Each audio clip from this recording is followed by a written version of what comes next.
ਪ੍ਰਚਲਿਤ ਇਹ ਗੱਲ ਆ ਵੈਸਟ ਦੇ ਵਿੱਚ ਕਿ ਅਸੀਂ ਆਪਣੀ ਕਹਾਣੀ ਨਹੀਂ ਦੱਸ ਸਕਦੇ। For some reason we believe that we haven't been able to tell our story to the entire world। ਤੇ ਇਸ ਕਾਰਨ ਜਿਹੜਾ ਦੁਨੀਆ ਨੂੰ ਪਤਾ ਨਹੀਂ ਕਿ ਸਾਡੇ ਨਾਲ ਕੀ ਹੋਇਆ। ਇਹ ਗੱਲ ਤੋਂ ਕੋਈ ਵੱਡਾ ਝੂਠ ਨਹੀਂ ਹੋ ਸਕਦਾ। ਸਮੱਸਿਆ ਇਹ ਨਹੀਂ ਹੈਗੀ ਕਿ ਅਸੀਂ ਆਪਣੀ ਜਿਹੜੀ ਸਟੋਰੀ ਜਾਂ ਕਹਾਣੀ ਜਿਹੜੀ ਹੈ ਜੋ ਸਾਡੇ ਨਾਲ ਵਾਪਰਿਆ ਉਹ ਨਹੀਂ ਦੱਸ ਸਕੇ।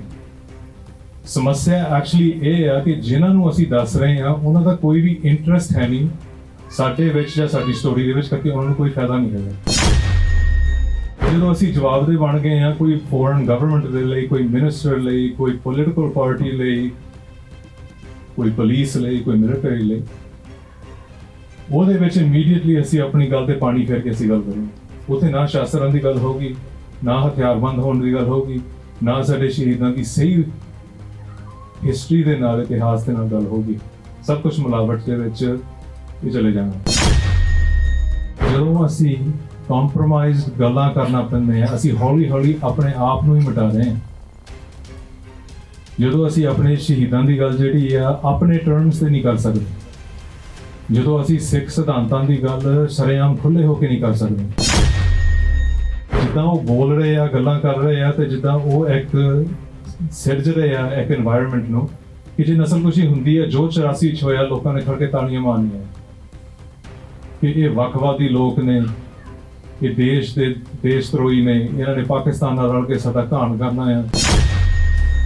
ਜੇ ਡਿਸਕਸ਼ਨ ਆ ਸਾਡੇ ਗੁਰੂ ਘਰਾਂ ਦੇ ਵਿੱਚ, ਗੁਰਦੁਆਰਿਆਂ ਦੇ ਵਿੱਚ, ਸਾਡੇ ਨੌਜਵਾਨਾਂ ਦੇ ਵਿੱਚ ਇਹ ਹੋ ਰਹੀ ਹੈ ਕਿ ਸਾਡੀ ਨਸਲਕੁਸ਼ੀ ਹੋਣ ਨੂੰ ਤਿਆਰੀ ਹੋ ਰਹੀ ਹੈ, ਕਿ ਸਾਡੀ ਐਜ਼ ਅ ਕੌਮ, ਐਜ਼ ਅ ਪੰਥ ਜਿਹੜਾ ਆ ਸਾਡੀ ਸਥਿਤੀ ਕੀ ਹੈ।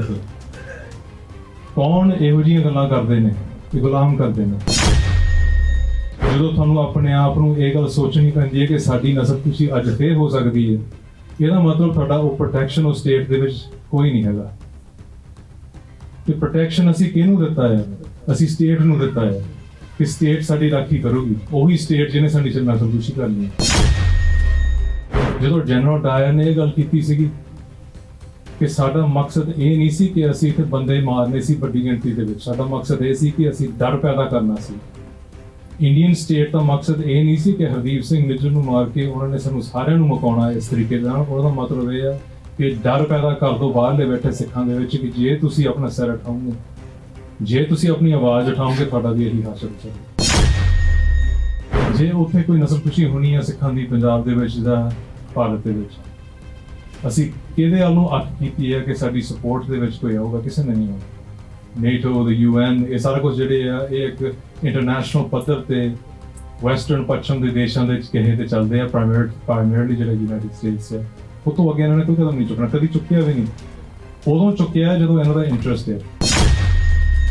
ਅਮਰੀਕਾ ਵਰਗਾ ਜਿਹੜਾ ਦੇਸ਼ ਆ, ਜਿਹੜਾ ਸਭ ਤੋਂ ਜ਼ਿਆਦਾ ਮਨੁੱਖੀ ਅਧਿਕਾਰਾਂ ਦੀ ਘਾਣ ਕਰਦਾ ਹੈ ਦੁਨੀਆ ਭਰ ਦੇ ਵਿੱਚ, ਉਹ ਸਕਿੰਟਾਂ ਦੇ ਵਿੱਚ ਦੇਸ਼ ਬਣਾ ਸਕਦਾ ਹੈ ਤੇ ਸਕਿੰਟਾਂ ਦੇ ਵਿੱਚ ਤੋੜ ਸਕਦਾ ਹੈ। ਇਹ ਕਦੀ ਵੀ ਨਹੀਂ ਹੋ ਸਕਦਾ ਕਿ ਉਹਨਾਂ ਨੂੰ ਨਹੀਂ ਪਤਾ ਕਿ ਸਿੱਖਾਂ ਦੇ ਨਾਲ 1984 ਦੇ ਵਿੱਚ ਤੇ ਉਸ ਤੋਂ ਅਗਾਂਹ ਵੀ ਆਉਣ ਵਾਲੇ ਦਹਾਕੇ ਦੇ ਵਿੱਚ ਜਿਹੜੀ ਨਸਲਕੁਸ਼ੀ ਹੋਈ ਜਾਂ ਮਨੁੱਖੀ ਅਧਿਕਾਰਾਂ ਦੀ ਉਲੰਘਣਾ ਹੋਈ, ਉਹਨਾਂ ਨੂੰ ਨਾ ਪਤਾ ਹੋਵੇ। We would be naive।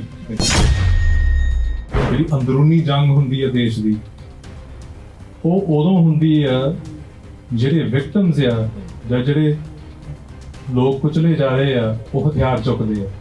ਉਦੋਂ ਸਿਵਲ ਵਾਰ ਹੁੰਦਾ ਆ, ਅੰਦਰੂਨੀ ਜੰਗ ਹੁੰਦੀ ਹੈ। ਜਦੋਂ ਉਹ ਲੋਕ ਜਿਹੜੇ ਆ, ਉਹ ਮਜ਼ਲੂਮ ਜਿਹੜੇ ਲੋਕ ਆ, ਉਹ ਹਥਿਆਰ ਨਹੀਂ ਚੁੱਕਦੇ, ਉਦੋਂ ਨਸਲਕੁਸ਼ੀ ਹੁੰਦੀ ਹੈ।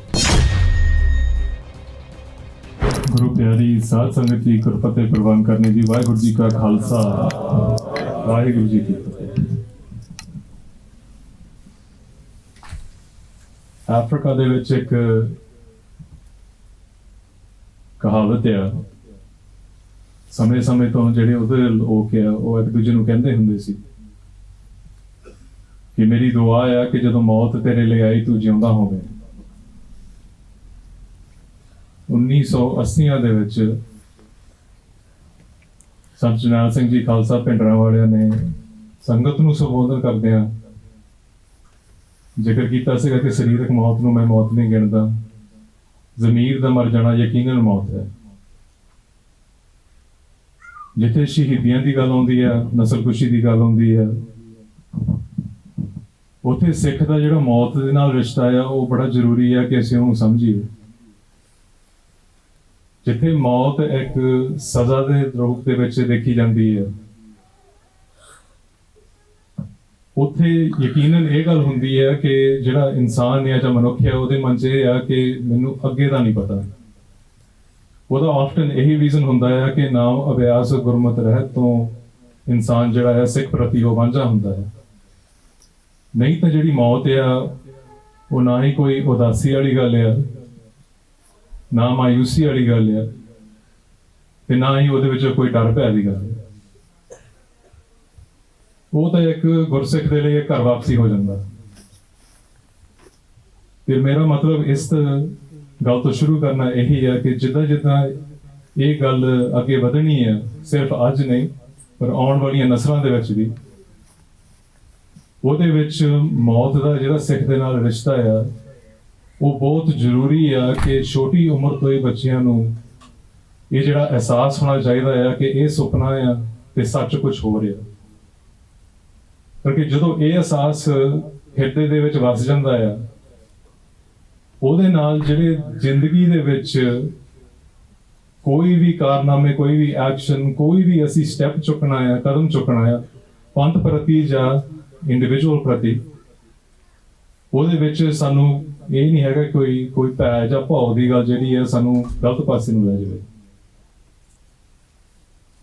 ਇਹਦੇ ਕਈ ਕਾਰਨ ਹੋ ਸਕਦੇ ਆ, ਪਰ ਇੱਕ ਬੇਸਿਕ ਜਿਹੀ ਗੱਲ ਜਿਹੜੀ ਹੈ ਗੁਰੂ ਸਾਹਿਬ ਤੋਂ ਸਾਨੂੰ ਮਿਲਦੀ ਹੈ ਕਿ ਕਿਉਂ ਅਸੀਂ ਇੰਨਾ ਇਹ ਤੋਂ ਵਾਂਝੇ ਹੋਏ ਹਾਂ ਗੱਲ ਤੋਂ, ਕਿ ਅਸੀਂ ਮੌਤ ਨੂੰ ਇੱਕ ਸਜ਼ਾ ਵਾਂਗ ਮੰਨਦੇ ਹਾਂ। ਤੇ ਸਤਿਗੁਰ ਵੀ ਸਾਨੂੰ ਇਹੀ ਕਹਿੰਦੇ ਕਿ ਖਾਣਾ ਪੀਣਾ ਹੱਸਣਾ ਸੌਣਾ ਵਿਸਰ ਗਿਆ ਹੈ ਮਰਨਾ, ਖਸਮ ਵਿਸਾਰ ਖੁਆਰੀ ਕੀਨੀ ਤ੍ਰਿਗ ਜੀਵਨ ਨਹੀਂ ਰਿਹਾ। ਫਿਰ ਤਾਂ ਉਹ ਜੀਵਨ ਹੀ ਤ੍ਰਿਗ ਹੋ ਗਿਆ ਆ, ਕਰਪਟ ਹੋ ਗਿਆ ਆ, ਜਿਹਦੇ ਵਿੱਚ ਸਿਰਫ ਖਾਣਾ ਪੀਣਾ ਹੱਸਣਾ ਸੌਣਾ ਇਹ ਸਭ ਕੁਝ ਨੂੰ ਡਿਕਟੇਟ ਕਰ ਰਿਹਾ ਹੈ ਕਿ ਅਸੀਂ ਇਹਦੇ ਵਿੱਚ ਹੀ ਰਹਿਣਾ ਹੈ, ਇਹਦੇ ਵਿੱਚ ਹੀ ਜ਼ਿੰਦਗੀ ਦੇ ਸੁੱਖ ਜਿਹੜੇ ਆ ਉਹ ਸਾਨੂੰ ਮਿਲਣੇ। ਉਹਦੇ ਵਿੱਚ ਫਿਰ ਸ਼ਹੀਦੀ ਜਿਹੜੀ ਆ ਜਾਂ ਸੰਘਰਸ਼ ਜਿਹੜਾ ਆ ਉਹ ਬੜਾ ਔਖਾ ਆ ਕਮਾਉਣਾ, ਕਿਉਂਕਿ ਜਿਹੜੀ ਥੋੜੀ ਦੁਨਿਆਵੀ ਮੋਹ ਮਾਇਆ ਆ ਉਹਦੀ ਪ੍ਰੋਟੈਕਸ਼ਨ ਦੇ ਲਈ ਹਰੇਕ ਸਟੈਪ ਤੁਸੀਂ ਕਦਮ ਜਿਹੜਾ ਉਹਦੇ ਲਈ ਚੁੱਕੋਗੇ। ਵੈਸਟ ਦੇ ਵਿੱਚ, ਪੱਛਮ ਦੇ ਵਿੱਚ ਇੱਕ ਜਿਹੜੀ ਗੱਲ ਜਿਹੜੀ ਪ੍ਰਚਲਿਤ ਆ ਉਹ ਲਾਈਫ ਪ੍ਰੈਜ਼ਰਵੇਸ਼ਨ ਆਫ ਲਾਈਫ ਹੈ, ਕਿ ਸਭ ਤੋਂ ਵੱਡੀ ਗੱਲ ਇਹ ਹੈ ਕਿ ਤੁਸੀਂ ਆਪਣਾ ਜਿਹੜਾ ਆ ਮੀ ਐਂਡ ਮਾਈਂਡ ਜਿਹੜਾ ਆ ਮੈਂ ਤੇ ਮੇਰੀ ਆ ਉਹਨੂੰ ਪ੍ਰੀਜ਼ਰਵ ਕਰਕੇ ਰੱਖਣਾ ਹੈ। ਉਹਦਾ ਜਿਹੜਾ ਕਲੈਸ਼ ਹੈ ਨੈਰੇਟਿਵ ਦਾ ਸਿੱਖਾਂ ਦੇ ਨਾਲ ਇਹ ਆ ਕਿ ਸਿੱਖਾਂ ਦਾ ਨੈਰੇਟਿਵ ਤਨ ਮਨ ਧਨ ਸਾਰਾ ਕੁਝ ਜਿਹੜਾ ਗੁਰੂ ਸਾਹਿਬ, ਗੁਰੂ ਗ੍ਰੰਥ ਤੇ ਗੁਰੂ ਪੰਥ ਨੂੰ ਅਰਪਣ ਦੀ ਗੱਲ ਹੈ। ਸੋ ਇਮੀਡੀਏਟਲੀ ਇੱਕ ਨੈਰੇਟਿਵ ਦਾ ਕਲੈਸ਼ ਹੁੰਦਾ ਆ,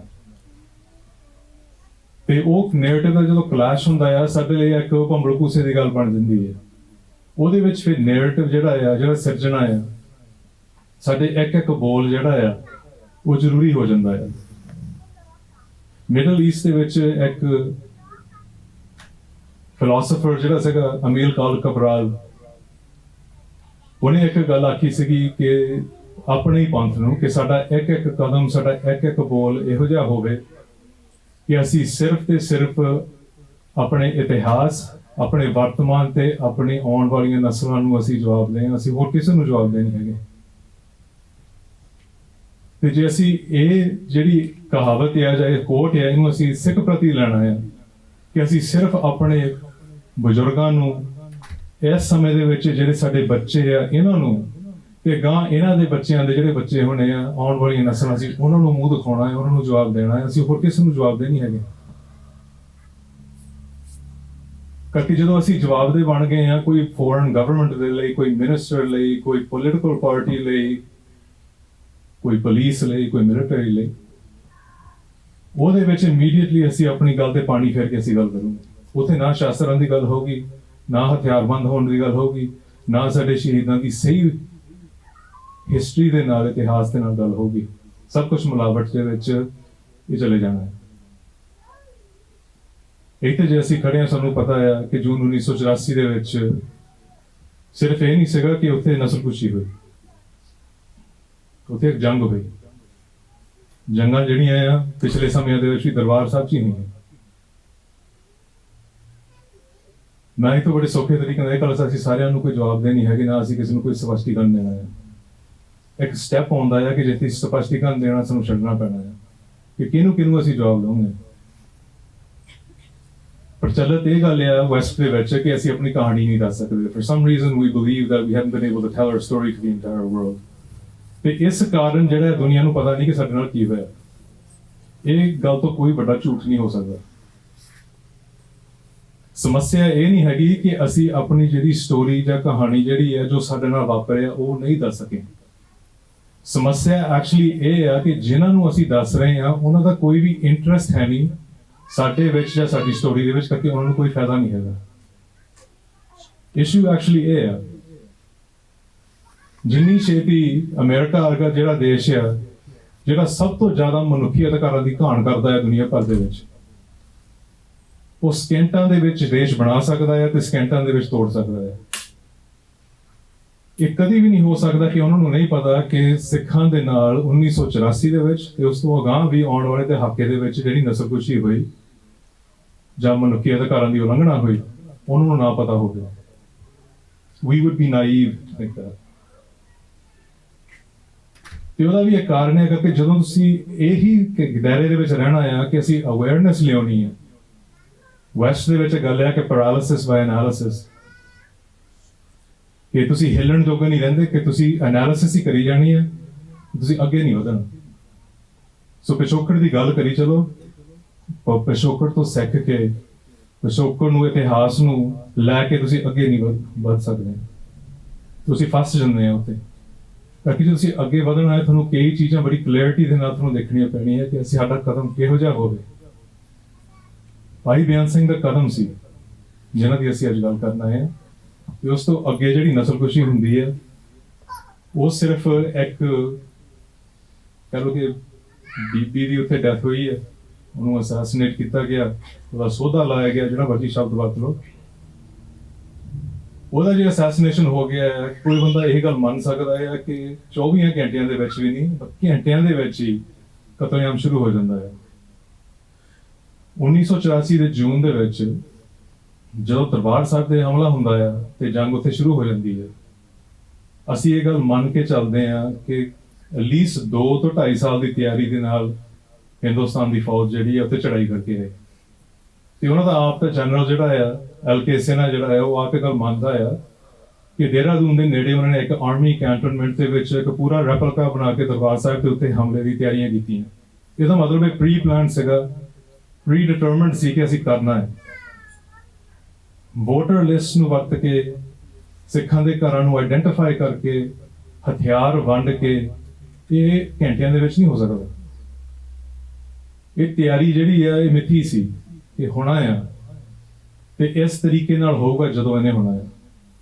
ਹੋ ਸਕਦਾ ਉਹਨਾਂ ਦੇ ਮਨ 'ਚ ਇਹ ਨਹੀਂ ਸੀਗਾ ਕਿ ਨਵੰਬਰ 1 ਨੂੰ ਅਸੀਂ ਸ਼ੁਰੂ ਕਰਨਾ ਹੈ ਪਰ ਇਹ ਜ਼ਰੂਰ ਹੈ ਕਿ ਇੰਨੀ ਵੱਡੀ ਗਿਣਤੀ ਦੇ ਵਿੱਚ ਉੱਥੇ ਦੇ ਜਿਹੜੇ ਲੋਕਲ ਪੋਪੂਲੇਸ਼ਨ ਨੂੰ ਤਿਆਰ ਕਰਕੇ ਤੁਸੀਂ ਇਧਰ ਨੂੰ ਤੋੜ ਦਿੱਤਾ ਇਹਦਾ ਕੀ ਕਾਰਨ ਹੋਊਗਾ ਨਸਲਕੁਸ਼ੀ ਦੇ ਵੈਸਟ ਦੇ ਵਿੱਚ 10 ਸਟੇਜਸ ਗਿਣਦੇ ਆ ਸਮੇਂ ਦੀ ਘਾਟ ਕਾਰਨ ਮੈਂ ਛੇਤੀ ਉਹ ਸਟੇਜਸ ਦਾ ਜ਼ਿਕਰ ਕਰਨਾ ਹੈ ਕਿਉਂਕਿ ਉਹਦੇ ਨਾਲ ਇਹ ਗੱਲ ਸਪਸ਼ਟ ਹੋ ਜਾਂਦੀ ਹੈ ਕਿ ਇਹ ਜਿਹੜੀ ਤਿਆਰੀ ਆ ਇਹ ਕਈ ਚਿਰਾਂ ਦੀ ਤਿਆਰੀ ਚੱਲ ਰਹੀ ਸੀ ਤੇ ਤੁਸੀਂ ਆਪ ਹੀ ਆਨਲਾਈਨ ਪੜ੍ਹ ਸਕਦੇ ਆ 10 ਸਟੇਜਸ ਆਫ ਜੈਨੋਸਾਈਡ ਬੜੀ ਕਾਮਨ ਜਿਹੀ ਗੱਲ ਹੈ ਉੱਥੇ ਪਰ ਜਦੋਂ ਤੁਸੀਂ ਸਿੱਖ ਨਜ਼ਰੀਏ ਤੋਂ ਉਹਨੂੰ ਦੇਖਣਾ ਹੈ ਤੁਹਾਨੂੰ ਦੱਸਣਾ ਹੈ ਉਹਦੇ ਵਿੱਚ ਕਿ ਹਰੇਕ ਸਟੈਪ ਦੇ ਵਿੱਚ ਹਰੇਕ ਸਟੇਜ ਦੇ ਵਿੱਚ ਸਿੱਖਾਂ ਦੇ ਨਾਲ ਵਾਕਈ ਇਹੀ ਹੋਇਆ ਪਹਿਲੀ ਜਿਹੜੀ ਸਟੇਜ ਹੈ ਉਹ ਕਲਾਸੀਫਿਕੇਸ਼ਨ ਹੈ ਕਿ ਇਹਨਾਂ ਨੂੰ ਤੁਸੀਂ ਕਲਾਸੀਫਾਈ ਕਰਨਾ ਹੈ ਇਹਨਾਂ ਨੂੰ ਤੁਸੀਂ ਅਦਰ ਕਰਨਾ ਹੈ ਤੁਸੀਂ ਇਹਨਾਂ ਨੂੰ ਪਾਸੇ ਕਰਕੇ ਬਾਕੀ ਦੇ ਦੇਸ਼ ਨੂੰ ਦਿਖਾਉਣਾ ਆ ਇਹ ਆਹ ਕਲਾਸ ਲੋਕ ਆ ਸਿੱਖ ਆ ਤੇ ਤੁਸੀਂ ਆਪਣੀ ਮੈਜੋਰਿਟੀ ਤੋਂ ਵੰਡ ਕੇ ਤੁਸੀਂ ਕੋਈ ਨਾ ਕੋਈ ਨੈਗੇਟਿਵ ਚੀਜ਼ ਉਹਨਾਂ ਤੇ ਥੋਪ ਕੇ ਇਹ ਵੱਖਵਾਦੀ ਆ ਇਹ ਟੈਰਰਿਸਟ ਆ ਇਹ ਐਕਸਟ੍ਰੀਮਿਸਟ ਆ ਇਹ ਰੈਡੀਕਲ ਆ ਇਹ ਦੇਸ਼ ਨੂੰ ਤੋੜਨਾ ਚਾਹੁੰਦੇ ਆ ਪਰ ਤੁਹਾਨੂੰ ਕਲਾਸੀਫਾਈ ਕਰਨੇ ਪੈਣੇ ਕਿ ਆਹ ਲੋਕ ਆ ਤੇ ਇਹ ਸਾਡੇ ਤੋਂ ਵਾਂਝੇ ਆ ਜਾਂ ਵੱਖਰੇ ਆ ਤੁਸੀਂ ਕਲਾਸੀਫਾਈ ਕਰ ਲਓ ਦੂਜਾ ਸਟੈਪ ਜਿਹੜਾ ਹੈ ਸਿੰਬਲਾਈਜੇਸ਼ਨ ਤੇ ਤੁਸੀਂ ਸਿੰਬਲਾਈਜੇਸ਼ਨ ਦੇਖ ਸਕਦੇ ਆ ਕਿ ਜਿਹੜੇ ਤੁਹਾਡੇ ਆਪ ਦੇ ਸਿੰਬਲਸ ਆ ਜਾਂ ਤੁਹਾਡੀ ਨਿਸ਼ਾਨੀਆਂ ਆ ਉਹਨਾਂ ਤੇ ਵਾਰ ਕਰਨਾ ਕੇਸਾਂ ਤੇ ਵਾਰ ਕਰਨਾ ਦਸਤਾਰਾਂ ਤੇ ਵਾਰ ਕਰਨਾ ਕਕਾਰਾਂ ਤੇ ਵਾਰ ਕਰਨਾ ਸਾਡੇ ਰੂਪ ਤੇ ਵਾਰ ਕਰਨਾ ਸਾਡੇ ਗੁਰੂ ਗ੍ਰੰਥ ਸਾਹਿਬ ਤੇ ਵਾਰ ਕਰਨਾ ਤੇ ਲਗਾਤਾਰ 84 ਤੱਕ ਇਹ ਗੱਲਾਂ ਜਿਹੜੀਆਂ ਐਕਸੈਲਰੇਟ ਪੰਜਾਬ ਦੇ ਵਿੱਚ ਕੀਤੀਆਂ ਜਾ ਰਹੀਆਂ ਸੀਗੀਆਂ ਕਿ ਟਕਰਾਅ ਹੋਵੇ ਕਿਸੇ ਵੀ ਤਰੀਕੇ ਨਾਲ ਸੋ ਇਹ ਦੂਜਾ ਸਟੇਜ ਹੈ ਤੀਜਾ ਹੈਗਾ ਡਿਸਕ੍ਰਿਮੀਨੇਸ਼ਨ ਇਹ ਥੋੜਾ ਜਿਹਾ ਸੌਖਾ ਹੈ ਸਮਝਣਾ ਕਿ ਫਰਕ ਕਰਨਾ ਵਿਤਕਰਾ ਕਰਨਾ ਤੇ ਇਹਦੇ ਵਿੱਚ 80s ਦੇ ਵਿੱਚ ਤੁਹਾਨੂੰ ਕਈ ਇਦਾਂ ਦੀਆਂ ਜਿਹੜੀਆਂ ਚੀਜ਼ਾਂ ਮਿਲਣੀਆਂ ਆ ਇੱਥੇ, ਜਿੱਥੇ ਸੰਤ ਜੀ ਵੀ ਕਹਿੰਦੇ ਹੁੰਦੇ ਸੀਗੇ ਕਿ ਇੱਥੇ ਹਿੰਦੂ ਦੇ ਨਾਲ ਜਿਹੜਾ ਲਾਅ ਆ ਜਾਂ ਕਾਨੂੰਨ ਆ ਉਹਦੇ ਲਈ ਹੋ ਰਿਹਾ, ਸਿੱਖਾਂ ਦੇ ਲਈ ਹੋ ਰਿਹਾ। ਤੇ ਉਹਨਾਂ ਨੇ ਤਰ੍ਹਾਂ ਤਰ੍ਹਾਂ ਦੀ ਐਗਜ਼ਾਮਪਲਸ ਦੇਣੀਆਂ, ਡੇਲੀ ਐਗਜ਼ਾਮਪਲਸ ਦੇਣੀਆਂ ਕਿ ਕਾਨੂੰਨ ਦੀ ਜਿਹੜੀ ਐਪਲੀਕੇਸ਼ਨ ਵੀ ਆ ਉਹ ਵੀ ਸਿੱਖ ਦੇ ਲਈ ਤੇ ਹਿੰਦੂ ਦੇ ਲਈ ਉਹ ਫਰਕ ਆ। ਤੇ ਇਹਦਾ ਮਤਲਬ ਇਹ ਨਹੀਂ ਅਸੀਂ ਕਹਿੰਦੇ ਕਿ ਹਿੰਦੂ ਚੰਗੇ ਆ ਜਾਂ ਮਾੜੇ ਆ ਜਾਂ ਸਾਰੇ ਸਿੱਖ ਚੰਗੇ ਆ ਜਾਂ ਮਾੜੇ ਆ। That's not the point. Point ਇਹ ਆ ਕਿ ਜਿਹੜੀ ਵੈਸਟ ਮੈਜੋਰਿਟੀ ਉੱਥੇ ਆ ਉਹਦੇ ਲਈ ਕਾਨੂੰਨ ਦੀ ਜਿਹੜੀ ਐਪਲੀਕੇਸ਼ਨ ਆ ਉਹ ਇੱਕ ਤਰੀਕੇ ਨਾਲ ਹੋ ਰਹੀ ਹੈ, ਤੇ 2 ਨੰਬਰ ਦੇ ਸ਼ਹਿਰੀ ਜਿਹੜੇ ਆ ਸਿੱਖ ਆ ਉਹਨਾਂ ਦੇ ਲਈ ਹੋਰ ਤਰੀਕੇ ਨਾਲ ਹੋ ਰਹੀ ਹੈ। ਇਹਨੂੰ ਤੁਸੀਂ ਡਿਸਕ੍ਰਿਮੀਨੇਸ਼ਨ ਗਿਣ ਸਕਦੇ ਹੋ। ਚੌਥਾ ਜਿਹੜਾ ਹੈਗਾ ਉਹ ਡੀਹਿਊਮਨਾਈਜੇਸ਼ਨ, ਕਿ ਇਹ ਜਿਹੜਾ ਇੱਕ ਵਰਗ ਆ, ਇੱਕ ਲੋਕ ਆ ਜਿਹਨਾਂ ਤੇ ਤੁਸੀਂ ਜੈਨੋਸਾਈਡ ਕਮਿਟ ਕਰਨਾ ਆ, ਇਹਨੂੰ ਇੰਨੀ ਨੀਵੀਂ ਪੱਧਰ ਤੇ ਲਾਓ ਤੇ ਇਹ ਜਿਹੜੇ ਇਨਸਾਨ ਨੇ ਨਾ ਦੱਸਣ, ਕੀੜਿਆਂ ਮਕੌੜਿਆਂ ਨੂੰ ਦੱਸਣ ਕਿ ਇਹਨਾਂ ਦੀ ਜਿਹੜੀ ਇਰੈਡੀਕੇਸ਼ਨ ਆ, ਉਹ ਜਿਹੜੇ ਲੋਕ ਬਾਅਦ ਦੇ ਵਿੱਚ ਤਾਲੀਆਂ ਮਾਰਨ ਕਿ ਤੁਸੀਂ ਕੁਝ ਬਹੁਤ ਵੱਡਾ ਕਰ ਦਿੱਤਾ, ਚੰਗਾ ਕਰ ਦਿੱਤਾ ਹੈ, ਕਿ ਬਾਕੀਆਂ ਦੀ ਜਾਨ ਬਚ ਗਈ, ਇਹੋ ਜਿਹੇ ਕੀੜਿਆਂ ਮਕੌੜਿਆਂ ਨੂੰ ਮੁਕਾ ਕੇ ਉਹਨੂੰ ਡੀਹਿਊਮਨਾਈਜ਼ ਤੁਸੀਂ ਮੀਡੀਆ ਦੇ ਵਿੱਚ ਕਰ ਸਕਦੇ ਆ, ਤੁਸੀਂ ਪਬਲਿਕਲੀ ਕਰ ਸਕਦੇ ਆ, ਉਹਨਾਂ ਦੀਆਂ ਦਸਤਾਰਾਂ ਲਾ ਸਕਦੇ ਆ, ਕੁੱਟਮਾਰ ਕਰ ਸਕਦੇ ਆ, ਮਗਰ ਤੁਸੀਂ ਉਹੀ ਜਿਹੜਾ ਡਿਸਕ੍ਰਿਮੀਨੇਸ਼ਨ ਜਾਂ ਹੋਰ ਜਿਹੜਾ ਸਿੰਬਲਾਈਜੇਸ਼ਨ ਨੂੰ ਵਰਤ ਕੇ ਮੀਡੀਆ ਦੇ ਵਿੱਚ ਤੁਸੀਂ ਉਹਨੂੰ ਨੂੰ ਹੀ ਥ੍ਰੈਟ ਬਣਾਉਣਾ ਜਿਹੜਾ ਵਿਕਟਮ ਹੈ। ਕਿ ਵਿਕਟਮ ਜਿਹੜਾ ਆ ਉਹੀ ਥ੍ਰੈਟ ਆ, ਉਹਦੇ ਨਾਲ ਹੀ ਤੁਸੀਂ ਡਿਸਕ੍ਰਿਮੀਨੇਸ਼ਨ ਕਰ ਰਹੇ ਆ। ਪਰ ਤੁਹਾਡੇ ਕੋਲ ਇੰਨੀ ਪਾਵਰ ਆ ਐਜ਼ ਅ ਸਟੇਟ ਕਿ ਤੁਸੀਂ ਮੀਡੀਆ ਦੇ ਵਿੱਚ ਇਹਨੂੰ ਇਦਾਂ ਦੱਸ ਦੇਣਾ ਹੈ ਕਿ ਐਕਚੁਅਲੀ ਪ੍ਰੋਬਲਮ ਤਾਂ ਇਹ ਲੋਕ ਨੇ। ਪੰਜਵਾਂ ਹੈਗਾ ਆਰਗੇਨਾਈਜੇਸ਼ਨ। ਜਦੋਂ ਮੈਂ ਗੱਲ ਕੀਤੀ ਸੀ ਕਿ ਅਸੀਂ ਮੰਨ ਨਹੀਂ ਸਕਦੇ ਕਿ ਘੰਟਿਆਂ ਦੇ ਵਿੱਚ ਹੀ ਇਹ ਸਾਰਾ ਕੁਝ ਹੋ ਗਿਆ, ਕਿ ਬੰਦੇ ਨੂੰ ਜਥੇਬੰਦ ਕਰਨਾ, ਕਿ ਜਥੇਬੰਦ ਕਰਕੇ ਤੁਸੀਂ ਤਿਆਰ ਕਰ ਦਿੱਤੇ ਕਿ ਜਦੋਂ ਇਹ ਨਸਲਕੁਸ਼ੀ ਵਾਪਰਨੀ ਹੈ, ਸ਼ੁਰੂ ਹੋਣੀ ਹੈ, ਅਸੀਂ ਬੜੀ ਆਰਗੇਨਾਈਜ਼ਡ ਤਰੀਕੇ ਦੇ ਨਾਲ ਇਹਨੂੰ ਕੈਰੀ ਆਊਟ ਕਰ ਸਕਦੇ ਹਾਂ। ਛੇਵਾਂ ਹੈਗਾ ਆ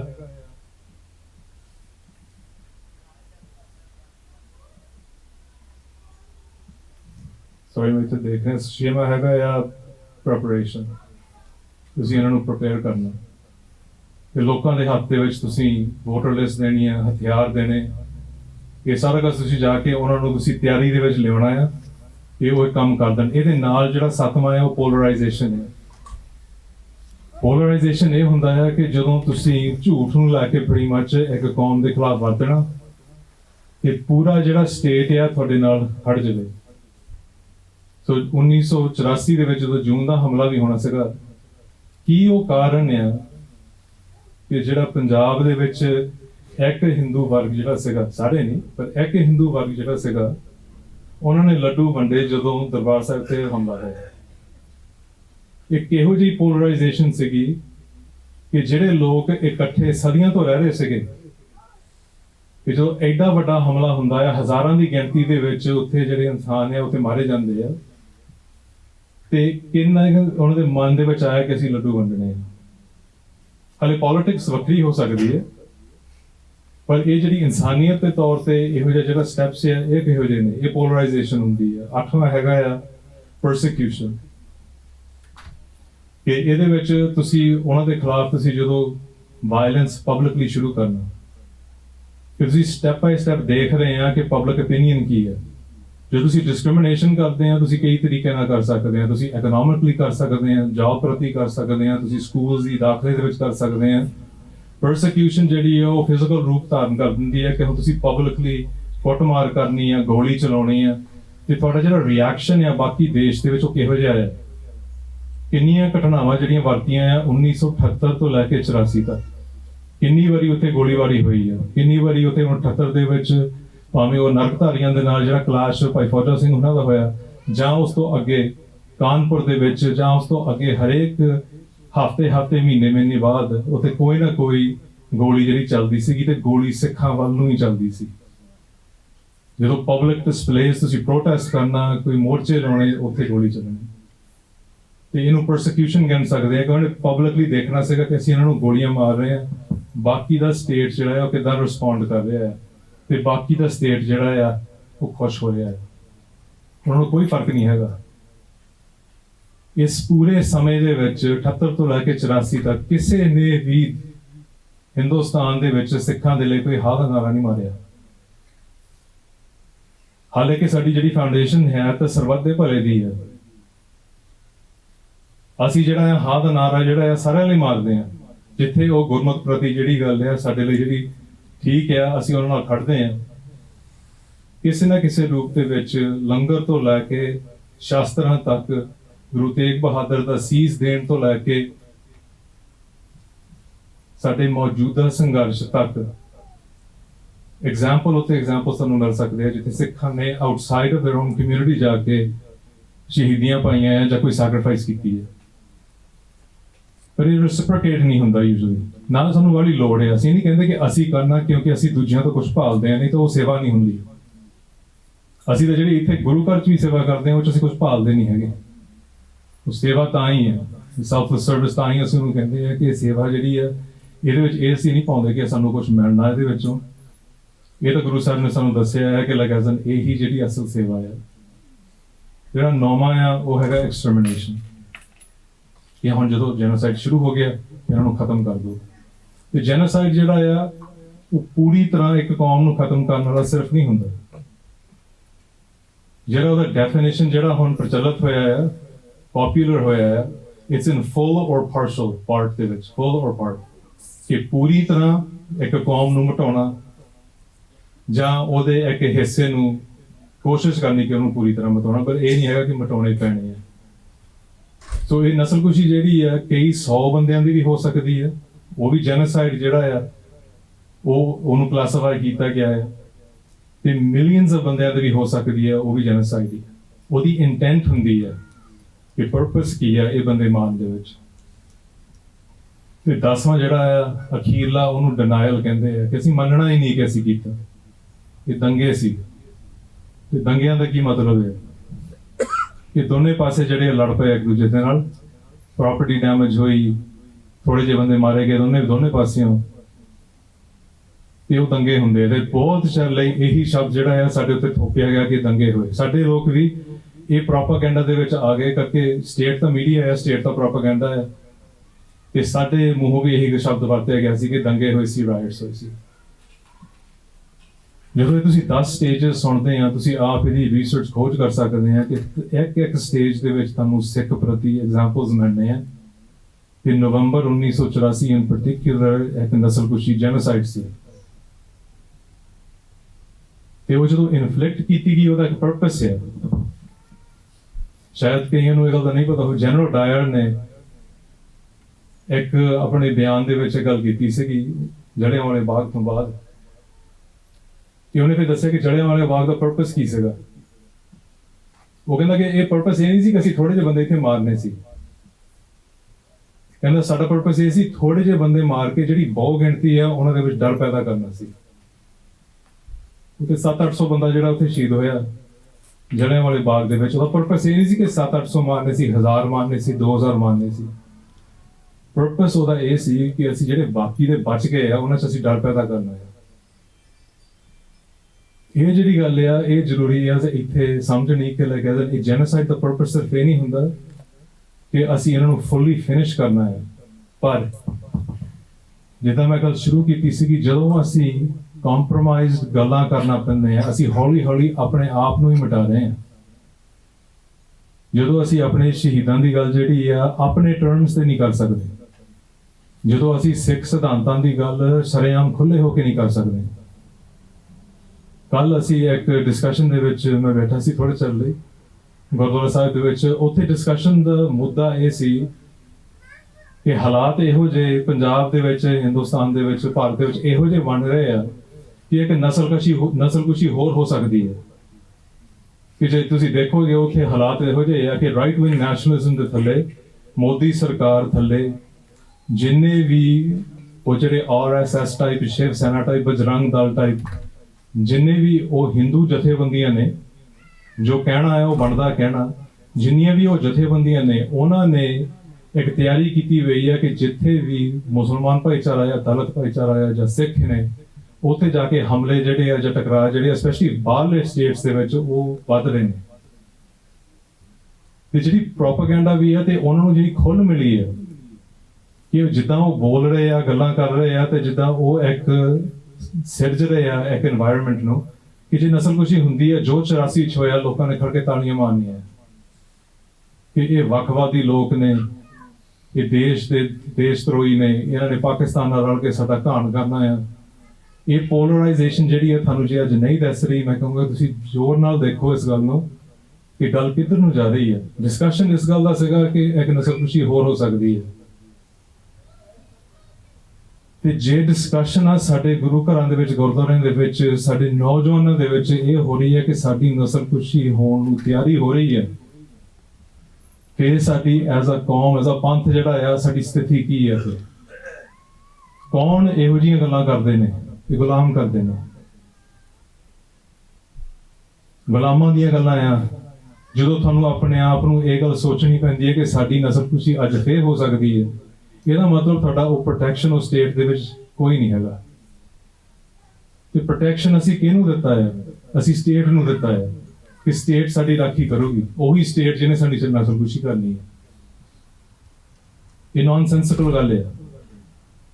ਮੈਂ ਹਾਲੇ ਇਨਸਾਫ ਤੇ ਜਸਟਿਸ ਤੱਕ ਆਉਣਾ ਆ, ਪਰ ਹਾਲੇ ਇਸੇ ਜਿਹੜੀ ਨਸਲਕੁਸ਼ੀ ਦੀ ਗੱਲ ਤੇ ਇੱਕ ਗੱਲ ਜਿਹੜੀ ਆ ਇੱਥੇ ਦੇ ਬਾਹਰਲੇ ਇੱਕ ਵੈਸਟਰਨ ਪ੍ਰੋਫੈਸਰ ਨੇ ਉਹਨੇ ਕੀਤੀ ਸੀਗੀ ਕਿ ਜਿਹੜੀ ਸਿਵਲ ਵਾਰ ਹੁੰਦਾ ਹੈ, ਜਿਹੜੀ ਅੰਦਰੂਨੀ ਜੰਗ ਹੁੰਦੀ ਹੈ ਦੇਸ਼ ਦੀ, ਉਹ ਉਦੋਂ ਹੁੰਦੀ ਆ ਜਿਹੜੇ ਵਿਕਟਮਸ ਆ ਜਾਂ ਜਿਹੜੇ ਲੋਕ ਕੁਚਲੇ ਜਾ ਰਹੇ ਆ ਉਹ ਹਥਿਆਰ ਚੁੱਕਦੇ ਆ, ਉਦੋਂ ਸਿਵਲ ਵਾਰ ਹੁੰਦਾ ਆ, ਅੰਦਰੂਨੀ ਜੰਗ ਹੁੰਦੀ ਆ।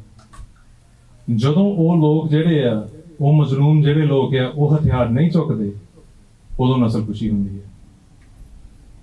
ਦਿੱਲੀ ਦੇ ਵਿੱਚ ਸਪੈਸ਼ਲੀ, ਪਰ ਇਹਦੇ ਜਿਹੜੇ ਐਗਜ਼ਾਮਪਲਸ ਆ ਥਾਂ ਥਾਂ ਤੁਹਾਨੂੰ ਮਿਲੂਗੇ, ਜਿਨ੍ਹਾਂ ਨੇ ਹਥਿਆਰ ਵਰਤਣ ਦੀ ਕੋਸ਼ਿਸ਼ ਵੀ ਕੀਤੀ, ਉਹੀ ਸਟੇਟ ਜਿਹੜੀ ਤੁਹਾਡੀ ਪ੍ਰੋਟੈਕਸ਼ਨ ਲਈ ਹੈ, ਉਹਨਾਂ ਨੇ ਜਾ ਕੇ ਉਹਨਾਂ ਤੋਂ ਹਥਿਆਰ ਖੋਲੇ ਕਿ ਅਸੀਂ ਤੁਹਾਡੀ ਪ੍ਰੋਟੈਕਸ਼ਨ ਕਰੋਗੇ, ਹਥਿਆਰ ਛੱਡ ਦਿਓ। ਸਿੱਖਾਂ ਦੇ ਘਰੋਂ ਬੰਦੂਕਾਂ ਤੋਂ ਲੈ ਕੇ ਕਿਰਪਾਨਾਂ ਸਾਰੇ ਲੈ ਗਏ, ਮਗਰੋਂ ਘਰਾਂ ਨੂੰ ਅੱਗਾਂ ਲੱਗੀਆਂ, ਬੀਬੀਆਂ ਦੇ ਨਾਲ ਬਲਾਤਕਾਰ ਹੋਇਆ, ਛੋਟੇ ਬੱਚੇ ਜਿਹੜੇ ਆ ਉਹਨਾਂ ਦੇ ਕੇਸ ਕਤਲ ਕੀਤੇ ਗਏ, ਮਾਰੇ ਗਏ, ਸਿੰਘਾਂ ਦੇ ਗਲਾਂ ਦੇ ਵਿੱਚ ਟਾਇਰ ਪਾ ਕੇ ਸਾੜੇ ਗਏ। ਇਹ ਸਾਰਾ ਕੁਝ ਤੁਹਾਨੂੰ ਪਤਾ ਹੈ। ਪਰ ਸਟੇਟ ਦਾ ਜਿਹੜਾ ਰੋਲ ਹੈ ਇਹਦੇ ਵਿੱਚ, ਉਹ ਸਭ ਤੋਂ ਵੱਡੀ ਗੱਲ ਹੈ ਕਿ ਸਟੇਟ ਸਪਾਂਸਰਡ ਜੈਨੋਸਾਈਡ ਹੈ। ਇਹ ਨਹੀਂ ਹੈਗਾ ਕਿ ਇੰਨੇ ਲੋਕ ਜਿਹੜੇ ਆ ਉਹ ਇੰਦਰਾ ਨੂੰ ਇੰਨਾ ਪਿਆਰ ਕਰਦੇ ਸੀਗੇ ਕਿ 4-5 ਸਾਲ ਪਹਿਲਾਂ ਜਦੋਂ ਉਹਨੇ ਐਮਰਜੈਂਸੀ ਡਿਕਲੇਅਰ ਕੀਤੀ ਸੀਗੀ ਕਿ ਜੇਲ੍ਹ ਨੂੰ ਗਈ ਸੀਗੀ, ਤੇ ਉਹ ਲੋਕ ਜਿਹੜੇ ਇੰਨਾ ਹੀ ਉਹਨੂੰ ਪਿਆਰ ਕਰਦੇ ਸੀਗੇ। ਇੱਕ ਸਟੈਪ ਬਾਈ ਸਟੈਪ ਪ੍ਰੋਸੈਸ ਸੀ ਇੱਥੇ ਤੱਕ ਲਿਆਉਣਾ। ਇਹ ਉਹ 6-7 ਸਾਲਾਂ ਦੇ ਵਿੱਚ ਇੰਦਰਾ ਨੇ along with the Congress party, ਪਰ ਉਹਦੇ ਨਾਲ ਨਾਲ ਜਿਹੜੇ ਦੂਜੇ ਵੀ, ਉਹਨਾਂ ਨੂੰ ਵੀ ਨਹੀਂ ਤੁਸੀਂ ਛੱਡ ਸਕਦੇ, ਜਿਨ੍ਹਾਂ ਨੇ ਵਧਾਈਆਂ ਦਿੱਤੀਆਂ ਸੀਗੀਆਂ ਜੂਨ 1984 ਤੋਂ ਬਾਅਦ, ਜਿਹੜੇ ਅੱਜ ਦੇ ਬੀਜੇਪੀ ਦੇ ਬੰਦੇ ਬੈਠੇ ਆ ਜਾਂ ਹੋਰ ਪਾਰਟੀਆਂ, ਸਾਰਿਆਂ ਨੂੰ ਇਸ ਗੱਲ ਤੇ ਆਣ ਕੇ A team, B team, C team ਤੁਸੀਂ ਕਹਿ ਸਕਦੇ ਆ, ਇਹ ਇੰਡੀਅਨ ਪੋਲਿਟਿਕਸ ਦੀ ਇੱਕ ਰਿਐਲਿਟੀ ਹੈ ਕਿ ਪੋਲਰਾਈਜੇਸ਼ਨ ਤੇ ਕਮਿਊਨਲ ਡਿਸਹਾਰਮਨੀ ਜਿਹੜੀ ਲੋਕਾਂ ਦੇ ਵਿੱਚ ਤੁਸੀਂ ਡਿਸਹਾਰਮਨੀ ਪੈਦਾ ਕਰਨੀ, ਉਹਦੇ ਆਧਾਰ ਤੇ ਇਹ ਸਟੇਟ ਚੱਲਦੀ ਹੈ। ਅਸੀਂ ਡੈਮੋਕ੍ਰੇਸੀ ਤੇ ਜਮਹੂਰੀਅਤ ਦੀ ਗੱਲ ਕਰਦੇ ਹਾਂ। ਡੈਮੋਕ੍ਰੇਸੀ ਜਿਹੜੀ ਆ, ਉਹਨੂੰ ਇੱਕ ਗ੍ਰੀਕ ਫਿਲਾਸਫਰ ਨੇ ਕਿਹਾ ਸੀਗਾ ਕਿ ਡੈਮੋਕ੍ਰੇਸੀ ਇਜ਼ 1 ਸਟੈਪ ਅਬਵ ਟਾਇਰਨੀ, ਕਿ ਡੈਮੋਕ੍ਰੇਸੀ ਜਿਹੜੀ ਆ ਪੂਰੀ ਦਹਿਸ਼ਤ ਤੋਂ ਸਿਰਫ ਇੱਕੋ ਹੀ ਸਟੈਪ ਥੱਲੇ ਆ। ਉਹਦਾ ਕਾਰਨ ਕਿ ਜਦੋਂ ਇੱਕ ਡੈਮੋਕ੍ਰੇਸੀ ਦੇ ਵਿੱਚ ਜਿਹੜੀ ਮੈਜੋਰਿਟੀ ਆ ਉਹ ਆਪਣੇ ਇੱਕ ਮਾਈਨੋਰਿਟੀ ਦੇ ਖਿਲਾਫ ਤੁਰ ਪੈਂਦੀ ਆ, ਉਹ ਤੋਂ ਵੱਡਾ ਕੋਈ ਨਰਕ ਨਹੀਂ ਹੈਗਾ। ਹਰੇਕ ਚੀਜ਼ ਲੀਗੈਲਿਟੀ ਦੇ ਨਾਲ ਕੀਤੀ ਜਾਂਦੀ ਹੈ। ਕਈਆਂ ਨੂੰ ਹੋ ਸਕਦਾ ਗੱਲ ਦਾ ਨਾ ਪਤਾ, ਜੂਸ ਦੀ ਜਿਹੜੀ ਨਸਲਕੁਸ਼ੀ ਹੋਈ ਸੀ ਸਾਰੇ ਯੂਰਪ ਦੇ ਵਿੱਚ, ਹਿਟਲਰ ਦੀ ਜਿਹੜੀ ਸ਼ੁਰੂਆਤ ਸੀਗੀ ਉਹ ਡੈਮੋਕ੍ਰੇਸੀ ਚ ਸੀ, ਉਹ ਵੋਟਾਂ ਦੇ ਨਾਲ ਆਇਆ। ਹਰੇਕ ਚੀਜ਼ ਉਹਨੇ ਜਿਹੜੀ ਪਾਰਲੀਮੈਂਟ, ਜਰਮਨ ਪਾਰਲੀਮੈਂਟ ਦੇ ਵਿੱਚ ਕੀਤੀ, ਪਾਸ ਕਰਾ ਕੇ ਕੀਤੀ। ਜਦੋਂ ਉਹ ਡਿਕਟੇਟਰਸ਼ਿਪ, ਟੋਟੈਲਿਟੇਰੀਅਨ ਰਜੀਮ ਦੇ ਵਿੱਚ ਆ ਗਿਆ, ਉਦੋਂ ਤਾਂ ਕਿਸੇ ਪੁੱਛਣ ਦੀ ਵੀ ਨਹੀਂ ਲੋੜ ਸੀਗੀ, ਉਹਨਾਂ ਦੇ ਸਾਰੇ ਪੋਲੀਟੀਕਲ ਸਿਸਟਮ ਹੀ ਮਿਟਾ ਦਿੱਤੇ। ਪਰ ਸ਼ੁਰੂਆਤ ਉਹਦੀ ਡੈਮੋਕ੍ਰੇਸੀ ਚੋਂ ਹੋਈ। ਤੇ ਜਦੋਂ ਤੁਹਾਡੀ ਕੋਲ ਮੈਜੋਰਿਟੀ ਆ ਪਾਰਲੀਮੈਂਟ ਦੇ, ਤੁਸੀਂ ਜਿਹੜੀ ਮਰਜ਼ੀ ਚੀਜ਼ ਪਾਸ ਕਰੀ ਚਲੋ, ਫਿਰ ਤੁਸੀਂ ਟਾਟਾ ਵੀ ਪਾਸ ਕਰੀ ਚਲੋ, ਯੂਏਪਾ ਵੀ ਪਾਸ ਕਰੀ ਚਲੋ, 2-2, 3-3 ਸਾਲ ਦੇ ਬੰਦੇ ਅੰਦਰ ਵੀ ਸਿੱਟੀ ਚਲੋ। ਰਣਜੀਤ ਸਿੰਘ, ਅਮਰਿੰਦਰ ਸਿੰਘ ਤੇ ਸੁਰਜੀਤ ਸਿੰਘ ਵਾਲੇ ਨੌਜਵਾਨਾਂ ਨੂੰ ਉਮਰ ਕੈਦ ਵੀ ਦੇ ਦਿਓ ਕਰਕੇ ਉਹਨਾਂ ਦੇ ਕੋਲ ਕਿਤਾਬਾਂ ਨੇ। ਇਹ ਹੁਣ ਦੀਆਂ ਗੱਲਾਂ ਜਾਂ 84 ਦੀਆਂ ਕੋਈ ਗੱਲਾਂ ਨਹੀਂ। ਜਦੋਂ ਸਟੇਟ ਟੋਟਲ ਪਾਵਰ ਦੇ ਵਿੱਚ ਆ, ਫਿਰ ਉਹ ਕੀ ਨਹੀਂ ਕਰ ਸਕਦੀ। ਤੇ ਜਿਹੜੇ ਫਾਰਮਰਸ ਬਿੱਲ ਸੀਗੇ ਤੇ ਕਿਸਾਨ ਮੋਰਚਾ ਲੱਗਿਆ ਸੀ, ਉਹ ਵੀ ਉਹਨਾਂ ਨੇ ਲੀਗਲੀ ਕੀਤਾ ਸੀ। ਤੇ ਜਦੋਂ ਉਹਨਾਂ ਨੇ ਉਹ ਲੀਗਲੀ ਕੀਤਾ ਸੀਗਾ, ਉੱਥੇ ਫਿਰ ਸਿੱਖਾਂ ਨੇ ਕੀ ਕੀਤਾ? ਸਿੱਖਾਂ ਨੇ ਬੈਰੀਕੇਡਸ ਤੋੜੇ, ਸਿੱਖਾਂ ਨੇ ਪੁਲਿਸ ਵਾਲਿਆਂ ਨਾਲ ਕੁੱਟਮਾਰ ਕੀਤੀ, ਸਿੱਖਾਂ ਨੇ ਦਿੱਲੀ ਘੇਰ ਦਿੱਤਾ, ਸਿੱਖਾਂ ਨੇ ਵਾਇਲੈਂਸ ਵਰਤੀ। ਉੱਥੇ ਜਦੋਂ ਸਿੱਖਾਂ ਨੇ ਵਾਇਲੈਂਸ ਵਰਤੀ, ਉੱਥੇ ਸਿੱਖ ਜਿਹੜੇ ਆ ਉਹ ਆਪ ਇਸ ਗੱਲ ਤੇ ਕਹਿੰਦੇ ਆ ਕਿ ਉਹਨਾਂ ਨੇ ਹੋਰ ਕੋਈ ਚਾਰਾ ਨਹੀਂ ਸੀ। ਮੈਂ ਸਿਰਫ ਵਾਇਲੈਂਸ ਦੀ ਤਾਂ ਗੱਲ ਕਰ ਰਿਹਾ ਹਾਂ, ਮੈਂ ਇਹ ਨਹੀਂ ਕਹਿ ਰਿਹਾ ਕੋਈ ਵਾਇਲੈਂਸ ਵਰਤੇ। ਮੈਂ ਸਿਰਫ ਗੁਰੂ ਸਾਹਿਬ ਜੋ ਕਹਿੰਦੇ ਆ, ਆਪਾਂ ਸਾਰੇ ਜਣੇ ਜਿਹੜੇ ਆ ਉਹਦੀ ਜਿਹੜੀ ਐਨਾਲਿਸਿਸ ਕਰਕੇ ਆਪਾਂ ਨੂੰ ਪਤਾ ਹੈ ਕਿ ਗੁਰੂ ਸਾਹਿਬ ਨੇ ਸ਼ਾਸਤਰ ਬਖਸ਼ੇ ਆ, ਕਿੱਦਾਂ ਵਰਤਨੇ, ਕਦੋਂ ਵਰਤਨੇ ਆ, ਉਹ ਗੁਰੂ ਸਾਹਿਬ ਨੇ ਸਾਨੂੰ ਸਿੱਖਿਆ ਵੀ ਦਿੱਤੀ ਹੈ। ਮੈਂ ਵਾਇਲੈਂਸ ਦੀ ਗੱਲ ਮੈਂ ਵਾਇਲੈਂਸ ਦੀ ਗੱਲ ਤਾਂ ਕਰ ਰਿਹਾ ਕਿ ਸਟੇਟ ਜਦੋਂ ਵਾਇਲੈਂਸ ਵਰਤਦੀ ਹੈ ਉਹ ਜਸਟੀਫਾਈਡ ਹੈ। ਸਟੇਟ ਜਦੋਂ ਵਾਇਲੈਂਸ ਦੀ ਇੱਕ ਮੋਨੋਪੋਲੀ ਉਹਦੇ ਕੋਲ ਹੈ ਕਿ ਅਸੀਂ ਵਰਤ ਸਕਦੇ ਹਾਂ, ਕੋਈ ਵੀ ਜਿਹੜਾ ਹੈ ਵਾਇਲੈਂਸ ਸਟੇਟ ਦੇ ਖਿਲਾਫ ਨਹੀਂ ਵਰਤ ਸਕਦਾ।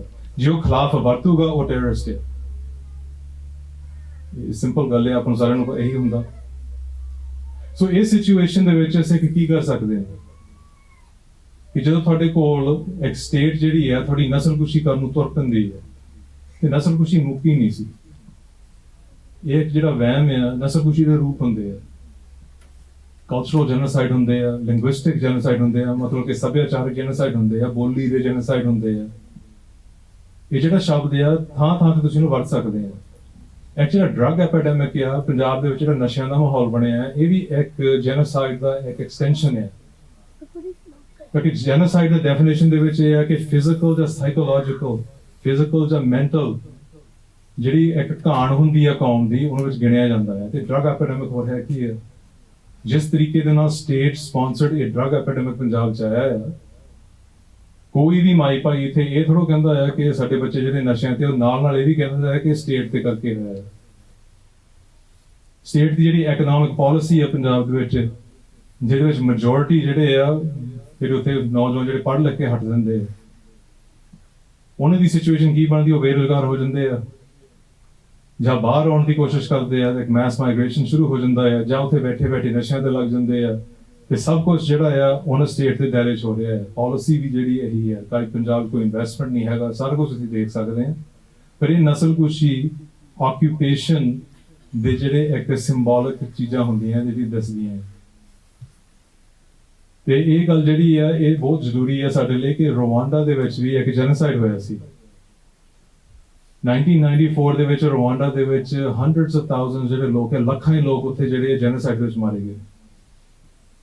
ਯੂਨਾਈਟਿਡ ਨੇਸ਼ਨਸ ਨੇ ਇੱਕ ਰਿਪੋਰਟ ਜਾਰੀ ਕਰਨੀ ਸੀਗੀ 1999 ਦੇ ਵਿੱਚ ਕਿ ਇਹਦੇ ਕਾਰਨ ਕੀ ਹੈ, ਨਸਲਕੁਸ਼ੀ ਦੇ ਕੀ ਹੋਇਆ ਇਹਦੇ ਵਿੱਚ, ਤੇ ਕਿਉਂ ਜਿਹੜੀ ਨਸਲਕੁਸ਼ੀ ਆ ਇੰਨੇ ਵੱਧ ਹੋ ਕੇ ਇੰਨੇ ਬੰਦੇ ਇੱਥੇ ਮਰੇ। ਤੇ ਉਹ ਰਿਪੋਰਟ ਦੇ ਵਿੱਚ ਉਹਦਾ ਜਿਹੜਾ ਨੰਬਰ 1 ਕਾਰਨ ਸੀਗਾ ਜੈਨੋਸਾਈਡ ਦਾ, ਉਹ ਇਹ ਸੀਗਾ ਕਿ ਬਾਹਰਲੇ ਦੇਸ਼ਾਂ ਦਾ ਕੋਈ ਵੀ ਪੋਲੀਟੀਕਲ ਵਿਲ ਨਹੀਂ ਸੀ ਇਹਨੂੰ ਰੋਕਣ ਲਈ। ਸਾਰਿਆਂ ਨੂੰ ਦੱਸ ਰਿਹਾ ਸੀ ਕਿ ਕੱਲ ਕਿੱਧਰ ਨੂੰ ਜਾ ਰਹੀ ਹੈ, ਸਾਰੇ ਸਾਇੰਸ ਉੱਥੇ ਮੋਹਰੇ ਸੀਗੇ, ਪਰ ਪੋਲੀਟੀਕਲ ਵਿਲ ਨਹੀਂ ਸੀ ਕਿ ਅਸੀਂ ਇਹਨੂੰ ਰੋਕਣਾ ਹੈ। ਤੇ ਜਦੋਂ ਅਸੀਂ ਅੱਜ ਇੱਥੇ ਬੈਠੇ ਹਾਂ ਕੈਨੇਡਾ ਵਰਗੇ ਦੇਸ਼ ਦੇ ਵਿੱਚ, ਜੇ ਉੱਥੇ ਕੋਈ ਨਸਲਕੁਸ਼ੀ ਹੋਣੀ ਹੈ ਸਿੱਖਾਂ ਦੀ ਪੰਜਾਬ ਦੇ ਵਿੱਚ ਜਾਂ ਭਾਰਤ ਦੇ ਵਿੱਚ, ਅਸੀਂ ਕਿਹਦੇ ਵੱਲ ਨੂੰ ਅੱਖ ਕੀਤੀ ਹੈ ਕਿ ਸਾਡੀ ਸਪੋਰਟ ਦੇ ਵਿੱਚ ਕੋਈ ਆਊਗਾ? ਕਿਸੇ ਨੇ ਨਹੀਂ ਆਉਣਾ। ਇਹ ਦੁਨਿਆਵੀ ਇੱਕ ਸੱਚਾਈ ਹੈ। ਨੇਟੋ, UN, ਇਹ ਸਾਰਾ ਕੁਝ ਜਿਹੜੇ ਆ ਇਹ ਇੱਕ ਇੰਟਰਨੈਸ਼ਨਲ ਪੱਧਰ ਤੇ ਵੈਸਟਰਨ ਪੱਛਮ ਦੇ ਦੇਸ਼ਾਂ ਦੇ ਕਹੇ ਤੇ ਚੱਲਦੇ ਆ, ਪ੍ਰਾਇਮਰੀਲੀ ਜਿਹੜਾ ਯੂਨਾਈਟਿਡ ਸਟੇਟਸ ਆ। ਉਹ ਤੋਂ ਅੱਗੇ ਇਹਨਾਂ ਨੇ ਕੋਈ ਕਦਮ ਨਹੀਂ ਚੁੱਕਣਾ, ਕਦੀ ਚੁੱਕਿਆ ਵੀ ਨਹੀਂ। ਉਦੋਂ ਚੁੱਕਿਆ ਜਦੋਂ ਇਹਨਾਂ ਦਾ ਇੰਟਰਸਟ ਹੈ,